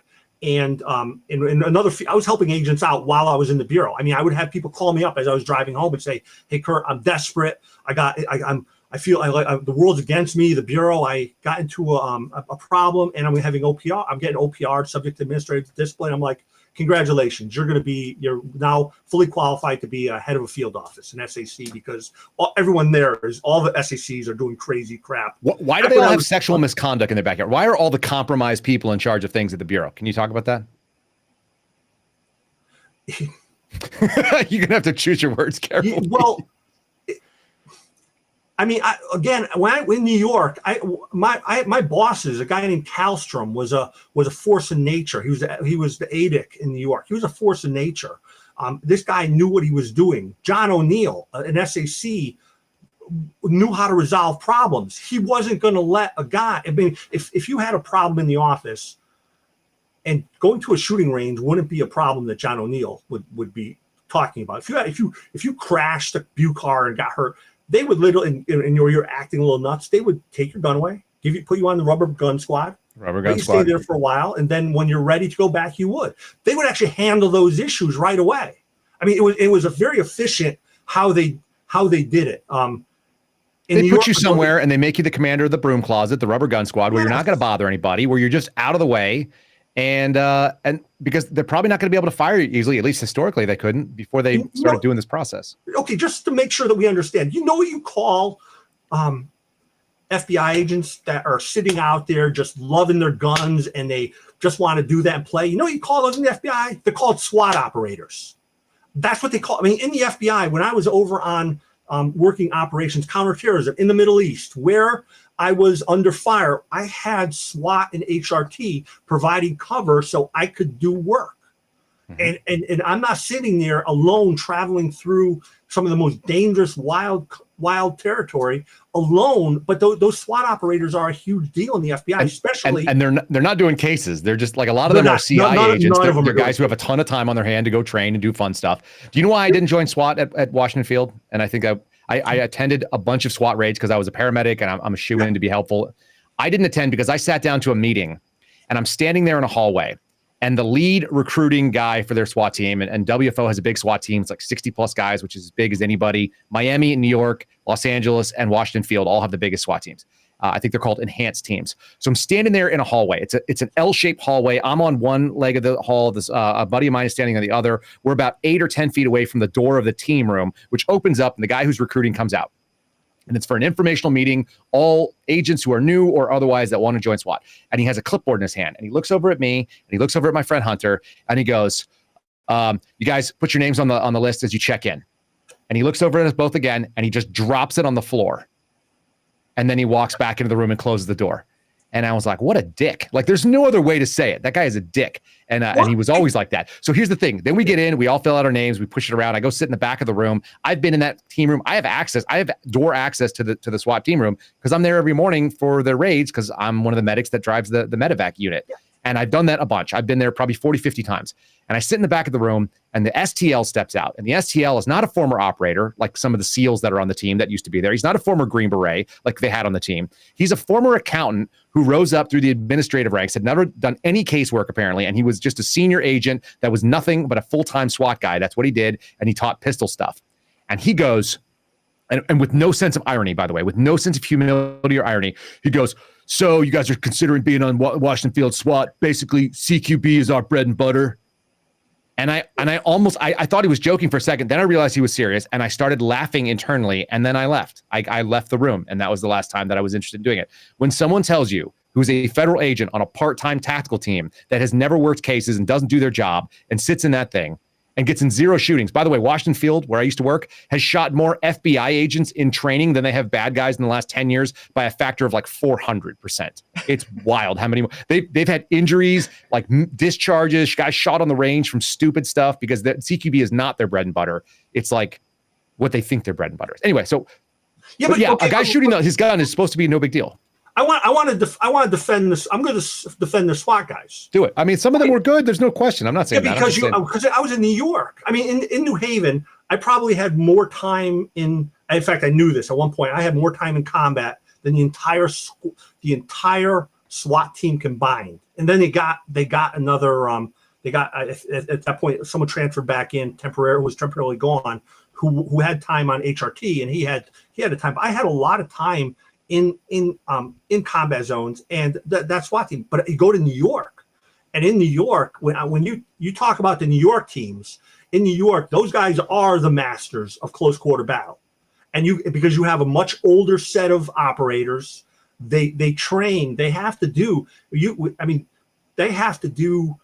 projects that are outrageous. This is 15 years ago, back in the 2000s. They really were. When you looked at teams that were they were as good as anything, but they didn't work cases. I mean, they had to have a case assigned to them, but their primary job was to make sure they were fit for whatever was going on. And the fact that they didn't have shootings was actually, I mean, I was not getting into shootings is a mark of a team that's doing it well. Yes, I was actually at a SWAT. I was at a SWAT. They were doing a breach. They got through. It was a bodega in New York. They breached the door. They breached the front of the store. They breached the second area. It was all glass where the register was. And then he went up the second store, and the last operator, went by the cash register clerk. He went by him because that wasn't part of it. And as I was coming in, just coincidentally, I was coming in, and I had a 12 gauge. That guy reached into his desk, pulled out a 357, proceeded to turn around and walk up towards the SWAT guys, totally missing me because I'm just dressed in street gear and I'm like trying to fumble with my shotgun, and all of a sudden I'm like, oh shoot, I gotta put this guy down. And once somebody realized that they're facing off the shotgun, he surrendered right away. He changed. And he his was mind. one of the main targets. Yeah. But again, that's the type of stuff it's so easy to make mistakes in those environments. New York is definitely a special. If you deal with they're not called SWAT in NYPD, if my memory serves. It's like ER. CERT. Yeah, the Special Incident Response Team or something like that. They have a name that's different, and maybe ESD, like Emergency Security Division or something. Off cranes trying to rescue people. They're doing wild stuff, and I've met a couple of them, and they're really good people, like NYPD guys that do that. New York is a unique challenge. Big urban areas like that are definitely a challenge. I'm just saying the culture of the place. The Bureau is short on SWAT operators. The Bureau has not been able to get people because they've really been recruiting a different type of agent. Transgender agents. Say again? Transgender agents. Well, whatever. Like we talked about yesterday. What they're recruiting is not guys that are going to want to be in SWAT. Mm-hmm. And that show in their tactical teams most of them have less than the minimum number. And you have to have a minimum number of operators to perform. And, oh, by the way, you have some guy who's out there practicing. If I'm the ASAC, I'm like, dude, guess you volunteer for the SWAT team. That's what I would do with you. I'd be that if I saw that on a range and I was a supervisor. You're that gung ho, man. Go suit up because you're good. Well, you have volunteered yourself for training. Let's play the last. Let's play the end of that video because I want to show you how it ended too. We're gonna play the last few seconds of this little interview that I did in the field. So if you're just joining us now, you missed the body cam. You're gonna want to go back and see the body cam footage. It's also in our channel. But this is the last few seconds of the interaction that allegedly got me removed between that and my apparently political beliefs based on my COVID shot, which was 100%. I gave a 3-page religious exemption request, which they don't have to grant, but they do have to at least look at, and they didn't adjudicate. So, Kurt, I gave them 3 pages signed, notarized of my beliefs that are pro-life. This is how this incident ended. Let's go ahead and run that real quick, if you will. Yeah, it's not. Well, I was standing out there in the freaking and I just hear pop, pop, pop, and I was like, God dang it. So here we go. All right. So anyway, on the same team. Sounds good. Have a good one. All right. Be safe. Yeah, you too. All right. Can you wait till we get out of here before you start? Oh, yeah, for sure. Perfect. Thank you. Why? Why? You're shooting into a bank now. He didn't want to install. You know what's crazy? Wait a sec. Forget about the fact that... Listen to this for a second. 10-8, no report. There it is, 10-8, no report. Okay, go ahead.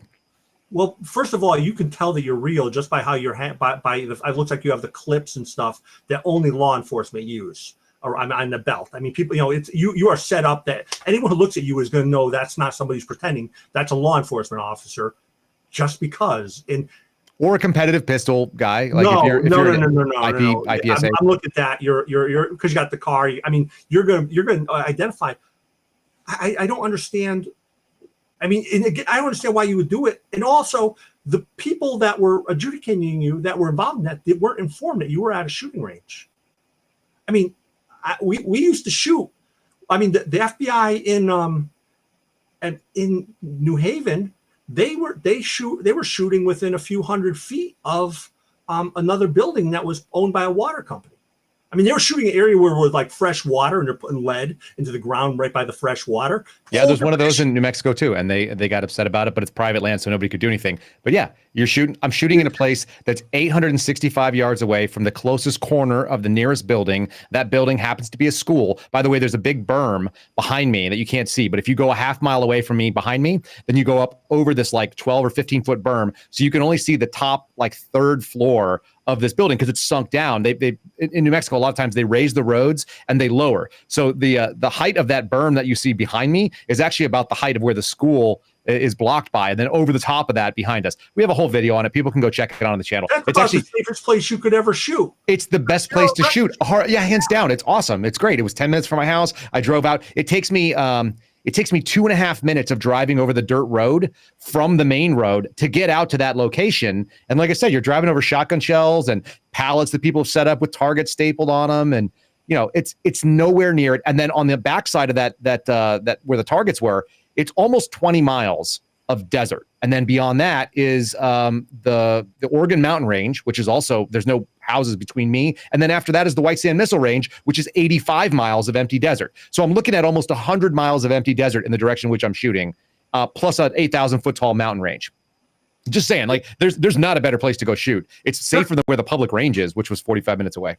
You're not getting adjudicated on a misconduct for by IA or IIS. You would not have gotten adjudicated as doing something wrong. Yep. You may have gotten an oral counseling for the idea of, maybe you need to have a range flag, something like that. Right? Yeah, you need to put up like a red range flag. Right. That's where they would go. And look, if you have to show that it's available, because bad guys don't use range flags. Got it. Yeah, I had no range flag, but also no one ever offered me a range flag, so that would have been really funny if I could do that. I know, what I'm saying. I'd be like, give me a pole to put on the back of my truck for a range flag. I absolutely love it. But that's how the Bureau is, right? Yes. No, they would mitigate it. It would be like, well, in aggravation, he's been an agent for 7 years or 6 years, but in mitigation, he's been now counseled to raise the range flag. Yeah, and if you get counseling, but what the Bureau is actually saying, what Dina Perkins and the others were alleging, is that you're a threat to national security.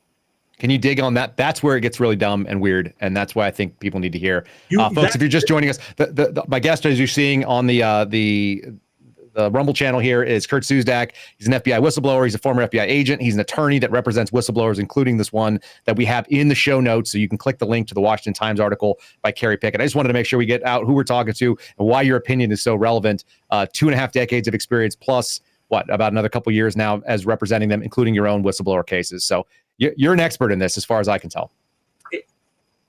I probably have. I would guess half of the whistleblowers in the FBI, and I even like the word whistleblowers. Half of the FBI employees who have reported misconduct probably have done it through me. There's no hard facts because really the congressmen aren't releasing the numbers. I hear what they are, but the people that deal with me are the ones who want to report misconduct and remain in the bureau. Yep. They want to be able to use the avenue that's available legally. They're going the 2% route. They're not going to Kyle. Yeah, that's right. They're not going the Kyle Seraphin Show route. They're not going to Kyle Seraphin and throw the political grenades all over. They're political grenades, so we don't want to be accused of counterterrorism threat of real grenades. You know how that that's is. Right. Well, God forbid. Sir, he's throwing grenades. He said he's throwing grenades. Open up this. No, I represented a guy who was he left the bureau and he told somebody that was in the bureau he's going to kick his ass, and they opened the Guardian. And they were opening a criminal case until a Guardian is a counterterrorism system. He was a threat to an agent. You threatened an agent. Like, dude, I know how many agents I've threatened.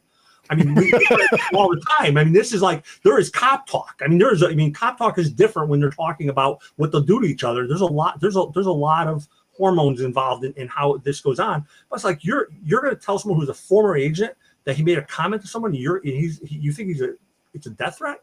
You're insane. Nobody's going to believe you.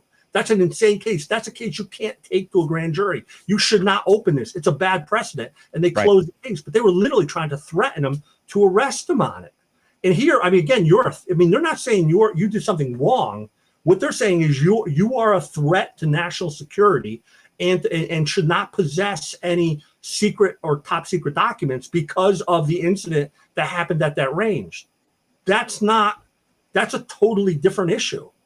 And I'm not sure, was the cop a Russian spy? Were you passing off information to this cop who was, maybe Santa Cruz? Right. How do you justify that interaction, which people saw the majority of the interaction? There's a few other seconds in there that I chopped out. They're not relevant to, but that is the meat and potatoes of that interaction. It's under 5 minutes in total, of which 90 seconds is him driving into the desert because it's way the hell out there, and he started his body cam. And then you got to say that's a threat to national security. I don't know how you get there from there. I don't know. I don't see any national security nexus, nor I don't even see a threat nexus like to anybody. Nor I don't see. Well, the judgment. The next one's going to be the judgment. Right. So first of all, the threat one doesn't exist because the issue is they wouldn't have a range if it was posing an issue to other people. I mean, they wouldn't allow it because it would be some type of criminal statute if you're creating some type of hazardous environment to children. They're going to shut that down with an arrest, either civilly or criminally. They will shut that down. And they could have closed the fire road, by the way. They could bolt the fire road shut. It's on private property, but they could shut the access to it. Yeah, they didn't. Of course not. It was open every day. So, but then they go to the next step of Dina Perkins. This person is a threat to national security. What else happened? I mean, they didn't bag you because you talked to me. We talked afterwards. Yes. You had something had to have happened. There has to be some issue, and the only thing that makes you different is the fact that you are one of the people that refused to take the COVID, and you were vocal about. And the second thing of it was, well, there's the second thing because these happened almost simultaneously. So people to understand the timeline. Like I said, this is a very self-serving show for me. I don't do these very often, but today is one of those days when your name is in the headlines. You get to kind of roll in it for a moment. In September, I wrote an affidavit, 3 pages, signed and notarized, and said that I would not be taking the COVID jabs because of my pro-life stance and all the reasons why and all my Catholic beliefs.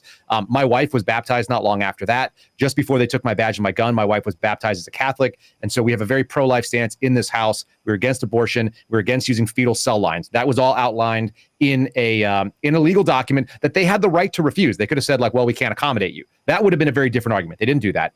The second thing that happens is I get an email from somebody in my office that passed it down through the chain all the way from the assistant director of counterterrorism. His name is Carlton Peoples. He's now in charge, I think, of the Las Vegas field office, if memory serves. So he's been moved on and promoted out to the field. And this email said that the FBI would be investigating parents at school board meetings using a threat tag, EDU officials, which I believed not was illegal. I didn't actually believe that that was illegal. I don't think it's good, but I think it's not illegal because the FBI could find an area where that would be an interstate threat nexus. What I believed was that the Attorney General of the United States committed perjury because he had said they would not be using counterterrorism resources to go after parents. So that's a very specific violation of rule, policy, or law as defined by the FBI Whistleblower Protection Act. And so I brought that forward to a member of Congress, which I'm supposed to be guaranteed by 5 U.S.C. 7211. When I brought that forward, now I am a COVID vax refuser and I'm a whistleblower bringing FBI information. By the way, I didn't just disclose that. I talked about what was going on in the Afghan bases in Fort Bliss and also at Holloman Air Force Base. Those were really problematic to me. And the failure of the United States to vet people was something I brought to the attention of Congress. I felt like that was a violation of policy and potentially rule, maybe federal law, but we kind of I brought it forward in a good faith. And then additionally, I added that there was some 702 FISA abuse that I had witnessed and a couple of other things that I had been slowly reporting through OIG, the Office of the Inspector General, but had never gotten any legs. And so I'm like, look, I'm in front of members of Congress's staff. I'm going to share all this stuff. We had a 2.5 hour interview or meeting, and they took down pages and pages of notes. And some of that stuff obviously made it to Jim Jordan's committee. I'm letting you kind of know where I came from with this. And then at that time, then they kicked me out of the office and said, you can no longer come into this office because you won't get tested for COVID every 72 hours.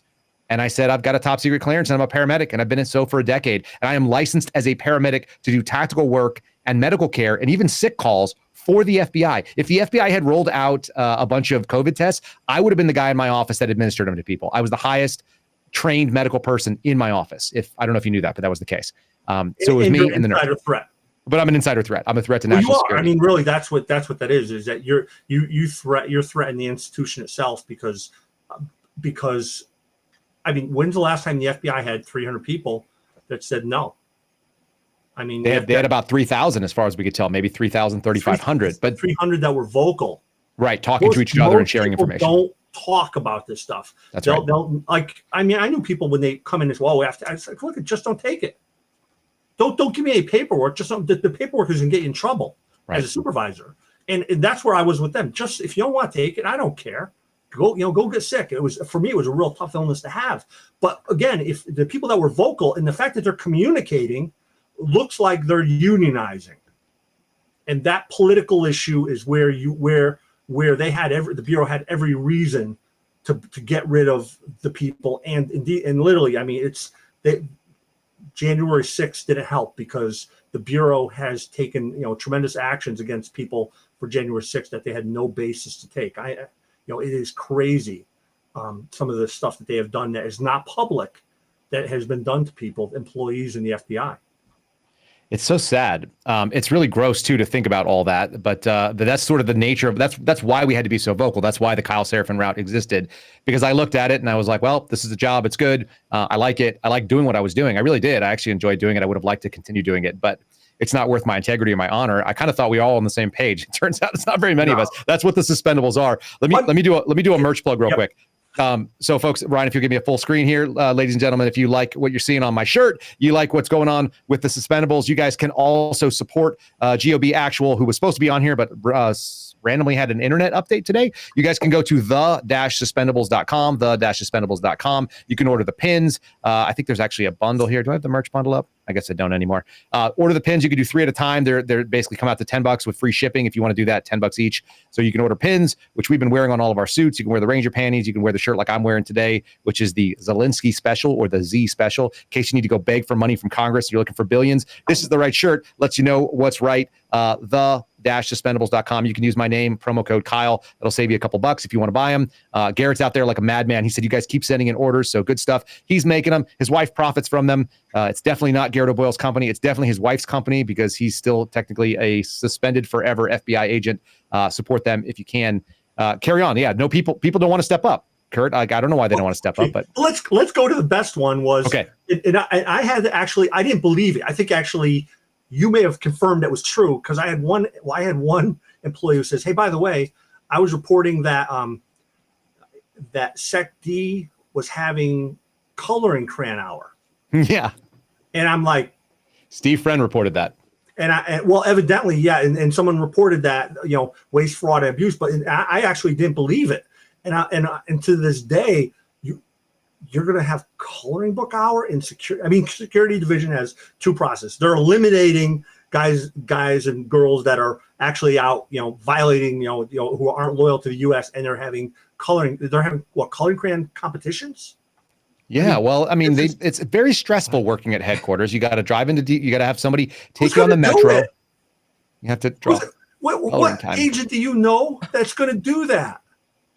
Well, we're recruiting transgender agents right now. We've got people it was just reported by Darren Beatty that the FBI is actually doing recruiting at Pride events. So, maybe those kind of people are interested in coloring. They want all the colors. The only other people I know that are interested in coloring or in crayons, at least in the FBI, are former Marines, and they eat them. And so I don't hold that against them. That's what they do. But when you go to Quantico, they're going to give you a firearm. They're going to sit you in a class, and they're going to show you cops being killed. Right. I did that. They're going to sit there and show you police being killed and say, look, in your course of your duties, you are very likely going to see people dying. And if you don't do what you have to do in these situations, you're not capable, then you cannot be an FBI agent. The base minimum level for being an FBI agent is that you're proficient with a firearm and you're able to stop some type of violent threat that actually, that pops up. I mean, I've sat with people that were bleeding from their stomach and had been shot through their stomach and waiting for a helo to come in and pick them up. This is not something that has been, is a minor issue in the FBI. You have to be able to do these basic functions. In theory, yeah. And so as sort of a visual example to people, my first week, they try to scare off anybody that's not prepared to be able to be involved in this kind of thing. These are not the crayon people, theoretically. These are people that are serious and want to carry a firearm and defend your civil liberties. Sam Hicks was killed. He was actually a member of one of my buddy's classes, and he was killed. So they showed his body armor, which was still bloody, and it lives in a case. And they brought out the case and they set it up there and they made everybody walk by it silently and say, this could happen to you. You could die doing this job. We also know that that's not very common. You and I both know that. And the number of FBI agents that have touched a dead body in the line of duty is very, very small in my experience. But it theoretically should be something that you at least have in your heart that is a real possibility. You don't need to color with crayons at headquarters to be able to get through your day, I would hope. Let's look at it. In the line of police work, I think it's more dangerous to be a roofer than a police officer in this country. Mm-hmm. I mean, it's not real. I mean, there are some dangerous jobs. It's more dangerous to be a postal delivery person, I would think, because you go into way worse neighborhoods. Yeah, I mean, that's the whole point. But again, like you have one of the nicest guys. I mean, you have a lot of egos on hostage rescue, but one of the nicest guys there was Greg Royhu, and he got bullet through his neck on a training range. Mm-hmm. One day, I mean, they thought he was a pop-up target, and the sniper put him down. And I mean we have the FBI right now. Maybe they don't do it, but 10 years ago, you could be deployed overseas and be in combat zone and face regular daily rocket attacks. Bullets. I actually drove down a road one day and there was a gunship over me, and there was the brass from Apache that was landing in the back of my pickup truck because they were addressing some people that were trying to climb over the wall, which I was driving by. I mean, these are real things, and you have to have that. And the fact that you have people that are interested, like you, provides the other agents that don't a lot of comfort, because you have people that are hyper competent in this one area. And meanwhile, but we're gonna have to get rid of him. For what? Shot? He's in good shape. He's not a threat. I mean, again, this is political. This has nothing to do with COVID. That is the litmus test for being, conservative. Use the word purge. I use that word purge. I've used it to Jim Jordan's office. I've heard Jim Jordan say the word purge. And I was trying to explain it to him, and I don't know if they've ever received it, but it's like, this is not hyperbole. This is not someone saying something and I'm emotional about it. I'm telling you, they are purging people out of the FBI, and they are building a core of people that are willing to go do door knocks for January 6 cases that are nonviolent and misdemeanors and a waste of the FBI's time, quite frankly. And they're delegitimizing the agency, and they're letting it happen. And we're just trying to say, hey, this is not good. Okay. 25 years ago, not 20 years ago, mm-hmm. you would have some agent would screw up doing something stupid, okay, in New York. and it would be like it would make front page news in the New York Post. And then the assistant director in charge would walk in, grab some agent, and goes, "You know that case you're working? You're going to arrest everybody tomorrow because we have to have something good on the news in the newspapers tomorrow. So you need to arrest at least 30 of those people so we can get some good feelings back here after that guy did something wrong." And there would be an arrest, literally splashed over. You'd have wise guys walking out with handcuffs, and meanwhile, it was only because someone actually they moved up the timetable for PR, but at least the case was far enough along that they could have done that if they wanted to. Yes, but here's the thing: there are no more cases like that. No, there are no more cases where they're going after the wise guys. Then 10 years ago, that was, oh, by the way, we got some CT case where we have undercover who's supplying, not only the motive but the demolition, the explosives, everything to all. This is group of basically low educated guys and working them up to try to blow up something, in the name of Islam. Well, let me show you the wise guys, because this will be the next. Ryan, can you throw the thumbnail up for today? Because I got a group of guys that they could go after to get their good feel. There they are. Look at them. Yeah, that's a perfect group to be indicting right now in the current FBI. Look at that problematic group of guys. 3 dudes in suits. What is that all about? It's like. Have you seen? What's the last case you've seen that mattered that was in the newspaper? They occasionally grab a lot of local crimes, and then they do them for 4 years, and then they say we had a serial robber of auto parts stores. Steve Friend is going to be able to do an entire podcast on FBI press releases just because of the joke that it is. So I agree with you. They're not doing the complex, long-term criminal investigations that are real threats to people. They're not securing the border. They're not going after breaking down cartel chains. Okay, wait. I just so you know about the border. Let's look at the capability. The FBI has a capability to get whatever it wants as far as metadata from telephones. That's really what 702 is. So basically, they can geofence the border, get every cell phone that's walking north across the border, and identified as foreign, and they're allowed to do everything, listen to everything, and know where that phone is. And they could track everybody who has a phone. And I promise you, everyone above 7 years old has a phone when they cross the border. Yeah, so if they don't, we give it to them. Yeah, they're Obama phones. Yeah, they're okay. Obama phones. But they could track every single immigrant that comes across that border in almost real time on where they are. And have you heard anybody doing that? No, that's not happening. No, they had to like Trump. We're gonna have to, we're looking at the new the president. They're doing 702. They could literally track. You know how hard that would be. That would be trivial to set up inside HSI or the FBI. That geofencing, identifying all of the phones, and then getting daily rundowns on where they all are, knowing exactly where every phone is put to bed every night that was brought in by an immigrant. Yeah, but then they'd have to brief that to the director, and they wouldn't be able to brief what the suspendables are doing. And it's way easier to yell at us and get mad about Kerry Pickett writing stuff.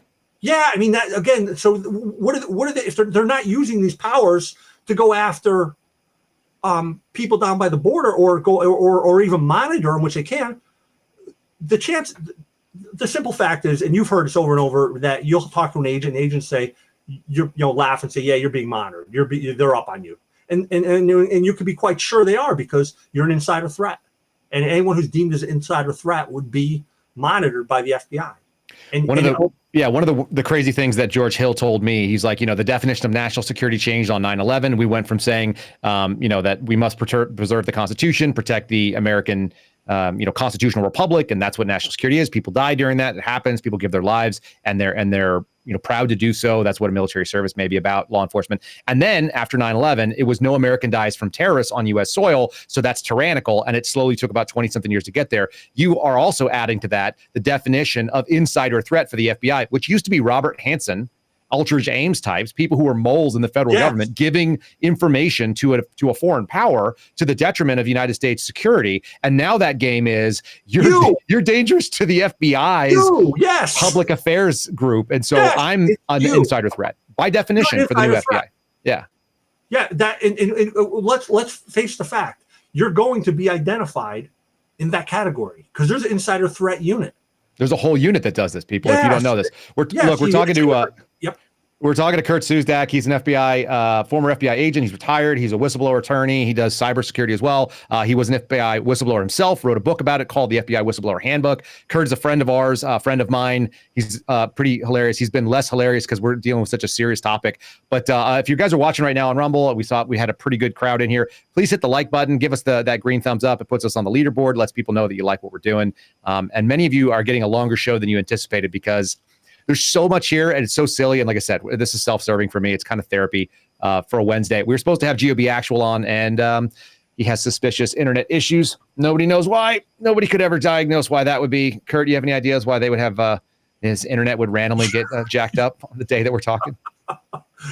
Look, they can't tap you if they're actually cutting the lines. They let's face it. When let him speak, when sir. I put out my book. When I put out my book, the first order came in from the FBI at 50 copies, and I was like, "Thank you very much." I ordered the first copy, and I don't make just to understand. I don't provide help for agents as a fee. I do cyber law. I love privacy law. But the agents who call me up, I'm not charging them. That is all pro bono, and that's actually to help the FBI. And I'm considering myself like Westmoreland. In order to help Vietnam, we're gonna have to bomb the hell out of it. And that's kind of what we do it to the bureau. It's not from a place of hatred. It's not that you hate the FBI. I think you love being there. The people are spectacular. Yeah. I met my best friend in the FBI. I met him he became a best friend during a gunfight.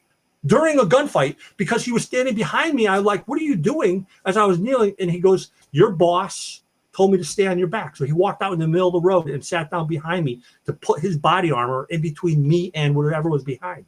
You have great people that are out there, but they're not getting promoted. What you have people that are not doing cases and they're moving up the chain, and it's turned into a feeding frenzy up in Sec D. And it's not like there's 1,000 of these guys. Sec D is security division. There's not 1,000, but you don't need 1,000. All you need are a dozen. It takes one bad cop to destroy a small department. It doesn't take that many people to wreck FBI headquarters.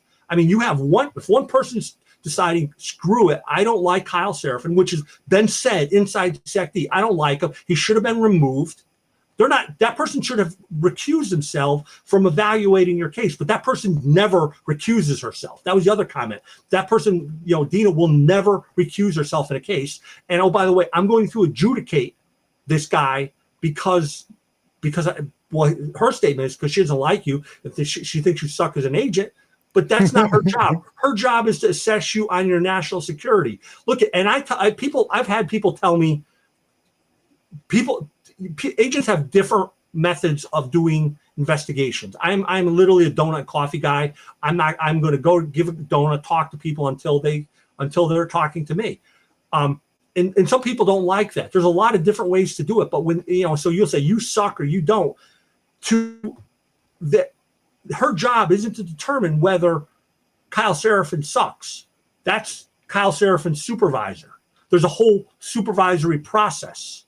If she has those opinions about Kyle, she must recuse herself from that adjudication because she is literally doing something to Kyle, which is the most severe thing you could do to an employee inside the government. You have deemed that employee to be so unfit that they're not able to take and see and use any classified materials at all. That's what this is about. This is like the worst thing. You cannot get a job at a defense contractor. You can't get a job in DC. You'll never, being removed with that, you're done. You are permanently destroyed, for a whole bunch of firms. This is a draconian thing. And oh, by the way, they're not even following the rules. What they did to you, if it's not, it is tantamount. Those false statements should be prosecuted. They should be prosecuted. If you're going to do that and you are going to take a different set of rules and apply it, that's a false statement because they're determining what you actually are, that they have actually followed these rules and this is their adjudication. When they know and they've been told by their subordinates, this isn't how it works. This is literally a few people who have corrupted this system. And by the way, The other thing was the people that are making adjudications have their name redacted from all of the records. So Kyle would have never known who adjudicated his security clearance if it wasn't for somebody in the FBI headquarters making that report to Congress. That's correct, Kyle. Did you know? Did I know who did the adjudication for you? Oh, I had no idea that Dina was involved in that. No, not at all. And let's draw this line, because some people who watch this podcast have been listening for a little while. You know, a person that we refer to kind of affectionately as Drunk Jenny. Her name is Jennifer Moore. She retired. She's now at GE. She's the chief security officer over at General Electric Aviation, I think. So she's in a security contracting job that she's woefully unfit for, because she's just a disaster of a human being. But the fun thing is that she was my special agent in charge of intelligence at Washington Field office. She sat on the 8th floor of the Washington Field headquarters building, what we call a WFO main. She was sitting on the 8th floor, and you're never going to believe who also sat on the 8th floor of that same building at the time that she was there. Her name is Dina Perkins. Yeah. Perkins was in charge of like a, I don't know, civil affairs type squad or like a public affairs coordinator job. And then Jennifer Moore went over to headquarters, where she was now an assistant director. Is that 7th floor level AD? Yeah. Okay, so she's on the 7th floor over there, and she was running the human resources division, the training division, and so on. She became the executive assistant director of HRB, the human resources branch, which held the security division as one of them.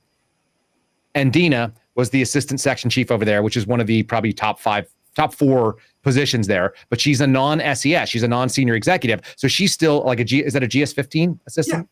She's a GS-15, the top of the government pay scale, but she was getting her name redacted from all these reports. She's buddy with my old boss, who gave me a big award, wrote me, what a great job I had done, helped rebuild the surveillance program at this office. It's very amazing to me that I could get a award from the boss of the woman who was doing the adjudication, saying that I was the worst person, and I should have never made it out of Quantico. She was running her mouth, is what you've told me.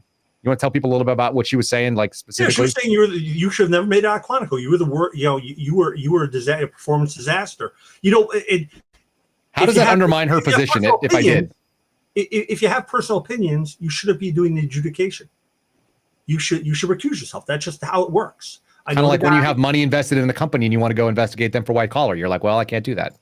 Yeah, it's one thing to, hey, I know the guy and I don't have an opinion one way or another, but if you have that strong of an opinion. Now, the other thing that I don't think people realize in the Bureau is there are clubs. The Bureau actually is a bunch of clubs. And the best club out there, the one I love, is the Mormon Mafia.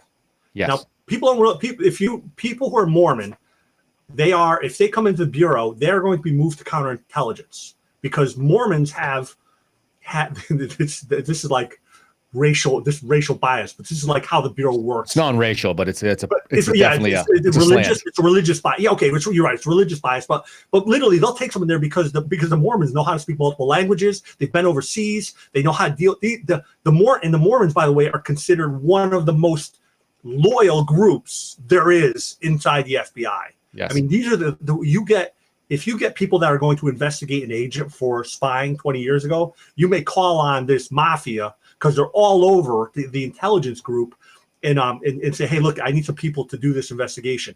And people laugh about those groups, but you have those in New York. You had a few of these clubs, and in Washington, and I don't know what they call this group in Washington, this club, but this is a very small set of people that are actually involved in this. Jed Moore, Dina. You have a few that were Spencer Evans, who was the deputy assistant director, also Mormon, deputy assistant director of human resources, who I wrote and said you were acting like a Nazi. They didn't like that very much. Yeah, but you have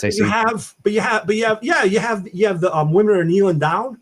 This is a hyper liberal. We call them Kneel Team 6. Oh man. The Kneel Team 6. Oh my Lord! But this is embarrassing. It's also political. Mm-hmm. Nobody kneels down. No agent is ever going to kneel down. If you want to, hey, look, if I have to take a bullet, if I have to get my butt kicked, fine, I'll take it. But that's part of being an agent. Yes. You're going to kneel down because you're afraid. You're in the wrong business. This is embarrassing. But this is what has taken over FBI headquarters, and in a very real sense. And now they're adjudicating what other, which other agents should be in this bureau, and you're not one of them, Kyle. I'm not one of them. Let me tell you this. This is kind of fun because this is something you also represented. This is the end of that article. I don't know if we put this up on the screen or not, Ryan, but a SecD employee said that Mrs. Perkins, again, Dina Perkins, who has had her current job since 2018, retaliated against an employee who reported her to the office of Attorney General Merrick Garland. The day after the complaint was filed, Ms. Perkins suspended that employee's clearance as well. You want to talk about that? Because I think this is pretty wild. I would love. Can you tell the circumstances of that complaint? Here's the thing. One is that's 100% true. And what are the circumstances? What was the complaint? The complaint was she's not doing her job properly. There is a complaint. That complaint is not available to the public right now. That's not available to the public. That complaint may or may not be dealing with you, and you're a hot topic in there. And this person was doing the right thing. This person had reported this contact to the Office of Inspector General, and somehow that got back to the Bureau, and they coincidentally removed him the same day or the next day.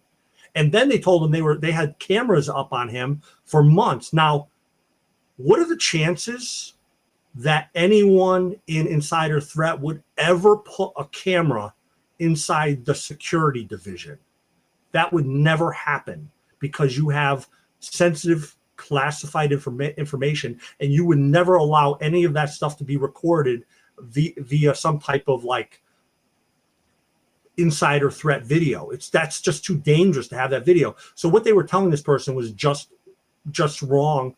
They gave a pretext, but they removed the person, and I think that's coming back to haunt SecD and Perkins right now, because people inside there, I mean, there are good people in SecD. And those people have now started coming forward to explain that the FBI doesn't have a national security program that vets people.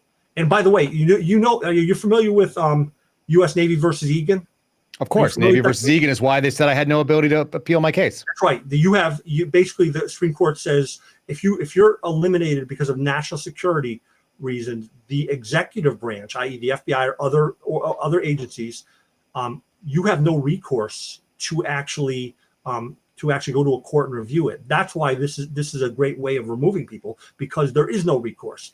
And they're using this. They're not applying the government standards to the promulgated by ODNI to evaluate people. It's the FBI evaluating whether people are loyal and what, because of their political beliefs.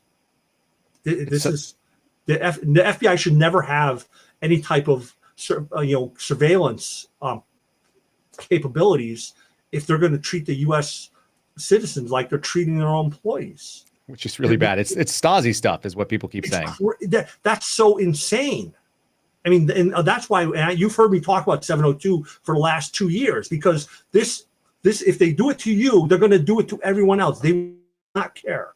The fact that they would treat an employee like this is appalling. It's so bad that anybody would ever accuse somebody to try to take away their security clearance, fire them for doing something wrong. Don't take away their security clearance because you're disloyal to the United States. It's so over the top. Does any other agency that you're aware of do that? Use this process this way? There's no. In fact, you're able, in the Bureau, you can get what they call an ARC, a review committee at DOJ, between 3 and 5 years. Other agencies will have that hearing right before they pull your clearance, so they'll give you the hearing beforehand. And the Bureau does it 3 to 5 years after.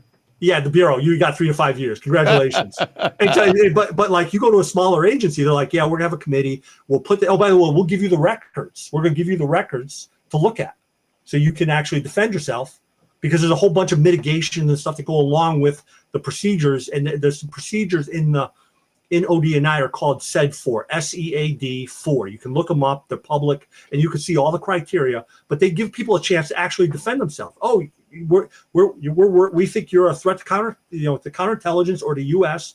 Come in. We're gonna have a committee. You can present your case why we got it wrong, and if we believe you, you can keep your clearance. If not, you can't. That's how other agencies do it. And in the Bureau, you're not getting clearance for 3 to 5 years. And if they put 300 additional people through that, You're not getting that committee review for a decade because I think that committee meets once a month. Yeah. Yeah, they're not. It's not a full-time gig. No, it's DOJ once a month. The FBI doesn't give you a hearing. What they give you is you have the opportunity to submit a paper. Did you submit one? Submit a document saying, "Hey, no, don't you take my clearance? I didn't do anything wrong." I'm pretty sure I did. Yeah, I did. We made the argument, but it didn't matter. How pathetic. So here, you want to hear something funny? And this makes me laugh. You said there's criteria, there's actual things that have to be done. When I was at the Las Cruces little RA, that this is out of Albuquerque, we had this contractor there. She wasn't an FBI employee. She was a DOJ contractor. She's about 400 pounds. She was of average height for a female. She's morbidly obese. Her name, unironically, was Candy, which I thought was really kind of funny. She was a rabid leftist. She thought that Kyle Rittenhouse should be executed without a trial. That was one of the things she mentioned. She thought that the jury got it wrong. She was pretty awful. And I was like, oh, you don't know anything about criminal law and you don't know what self-defense looks like. You don't know anything about guns. Just because you work in this building with people who carry them doesn't make you have a qualified opinion. Your opinion is dumb. And at some point after that very brief interaction, because she said a lot of inflammatory, obnoxious things, she would throw over her shoulder and then knew that nobody would ever confront her about it. These like rabid leftist ideas. So I just pushed back one day because I got sick of it. And also she kind of made me want to puke. She's just a gross person. So anyway, Candy's doing this thing. I get a call into my boss's office. This is a little bit before they remove me. I'd already been taken off the low priority Indian crime reservation, moved to the high priority national security threat with no cases, even though I was declared an insider threat, as you just mentioned. And so they pull me into the office. My boss sits me down. He goes, "Hey man, I got to talk to you about something. Somebody didn't like something that you said. And I need you to, I'm cautioning you, I'm counseling you to be careful about what you say and be cautious about how you phrase things in the office." And I said, "Oh." Well, what did I say? And he goes, "Well, I can't really say that because it would disclose the person who came to me and they came to me in confidence. And I'm just addressing it to you, sort of generally be cautious." And I said, "Noted, respectfully received. I'm going to write a response to this because I want to think about what you just said, but I don't understand how I'm supposed to react. So give me a minute. I'm going to go respect. And I'm going to put it in writing for you so you have it if you want to add it to anything." And I wrote back and I said, in the United States, under the Bill of Rights, we actually have a right to face our accusers. And as a nominally constitutional organization that the FBI claims to be, I would either like someone to sit down with a conference room and tell me what it is that they think, and I will either receive it and push back respectfully and in a way that is appropriate, or I will do it in a way that is not appropriate, and then you will have disciplinary actions against me. But without knowing what it is that I said, who I said it to, and what my reaction to that is, there's no way that I can correct my behavior because I can't correct all my behavior without knowing what the problem was. Yeah. I don't even know what it was. And he goes, you should have been a lawyer that was very well written or whatever. It's like a long letter that I wrote to him. And that was the end of it. And of course, a couple of days later, they took my badge and my gun. But I guarantee that all this stuff is part of it. It's like it's about feelings. It's very leftist at this point when that happens. And we know that the political lefties are protected within the FBI, it's kind of horrifying, actually. Well, the fact they put you into that squad afterwards would lead me to believe they would try a false flag operation, right? That's what they were trying to do, something to lure you into. Yeah, but I didn't even have an SCI read-in. I couldn't even go into the SCIF. I told him, I was like, if I need to go into the SCIF, just so you guys know, I'm read out of SCI. So you'll have to send an escort with me to do work in the SCIF if you assign me any work that's in the SCIF. I'll just sit here at my desk. I recertified as a paramedic. I spent 6 weeks on my butt, also a fraud, waste, and abuse complaint. And I had no casework assigned to me other than they kind of threw some stuff at me. They're like, "Hey, we're going to be looking at this case and you've got experience in surveillance. Maybe you could help us with that." I'd be happy to. I'm happy to do it, but I'm not excited about any of it. It's very wild. I will tell you the best speech that was given in the FBI was given by one of the bosses in the counterintelligence national security section. I got a call right during it. The guy was probably the skiff we did. So he gave a speech that started, "We're talking about China. We lost the war already." That was like, true. They've given up on China, but they're going to go after you. I mean, that's when's the last? I mean, if you hear anybody, right, any military guy, well, yeah, we've already lost, and they've given up. And now we're going to start doing demotions for beds that are not made in the barracks because that's all we can do. That's what we're doing. We decided the enemy has already won in this space, so now we're going to turn around and start issuing demerits for unclean rifles and beds that don't have good hospital corners. We're going back to basic training standards. That's where we're at. That's what the FBI is. It's arbitrary, capricious, and it's obnoxious. It's really scary. Is there any way out of this, by the way? Yeah, tell your listeners and your viewers to make sure that they call their congressman and they push for the government surveillance reform act, because that's your Fourth Amendment rights there. If you want your kids to have a Fourth Amendment right, you're going to find it's going to happen in the next 2 months. Say the name of it. The government, it's the Government Surveillance Reform Act. It was in the newspaper yesterday. It is basically revamping all of the surveillance platforms and the laws regarding how surveillance is done by the federal agencies. Got it. That act is a huge step in providing you a Fourth Amendment right, and that if you can't, we cannot give the government back the rights regarding the 702 and the FISA as it stands, because you have no Fourth Amendment rights right now. There it is, folks. You got your homework. You got to call your Congress people. The number's 202-225-3121. You can call in and let them know. Brian's going to flash that across the screen. Garrett is still hiding somewhere in the ether, maybe on his cell phone in an undisclosed location, trying to keep away from the FBI surveillance tech that's wiring up his house. Folks, you've been listening to the Kyle Seraphin Show. Kurt, thanks so much for joining me. I really do appreciate it, buddy. If people have anything, is there any way to reach out to you that's going to matter for most of us? Let's say they're a government employee. You can have my email address is Kurt at siuzdaklaw.com. I like I said, I do privacy, cybersecurity, and I try to help agents when I can to make sure that they have a better work environment. If you're looking for an ethical pro in that space, or if you're doing the FBI, if you happen to be one of our FBI listeners, and we do have some, you need to reach out to Kurt at Siuzdak Law. His name is spelled out in the title. Yes. And if you have privacy issues, please give me a call. Privacy, cybersecurity, you need an attorney, I'm there also. That's what I like doing. So I can get rid of the FBI. That's what that whole apparatus behind you is. That's why you're sitting in that game chair full full of my equipment. Yes. It's fantastic. That's what I love. This other stuff, someday we're hoping to just let it all go. It won't be a problem anymore. Yeah, man. Well, I really appreciate you jumping on. I appreciate all the candid things. We may have some questions for you. I'll have you back on. I hope you'll come back on again anytime. too.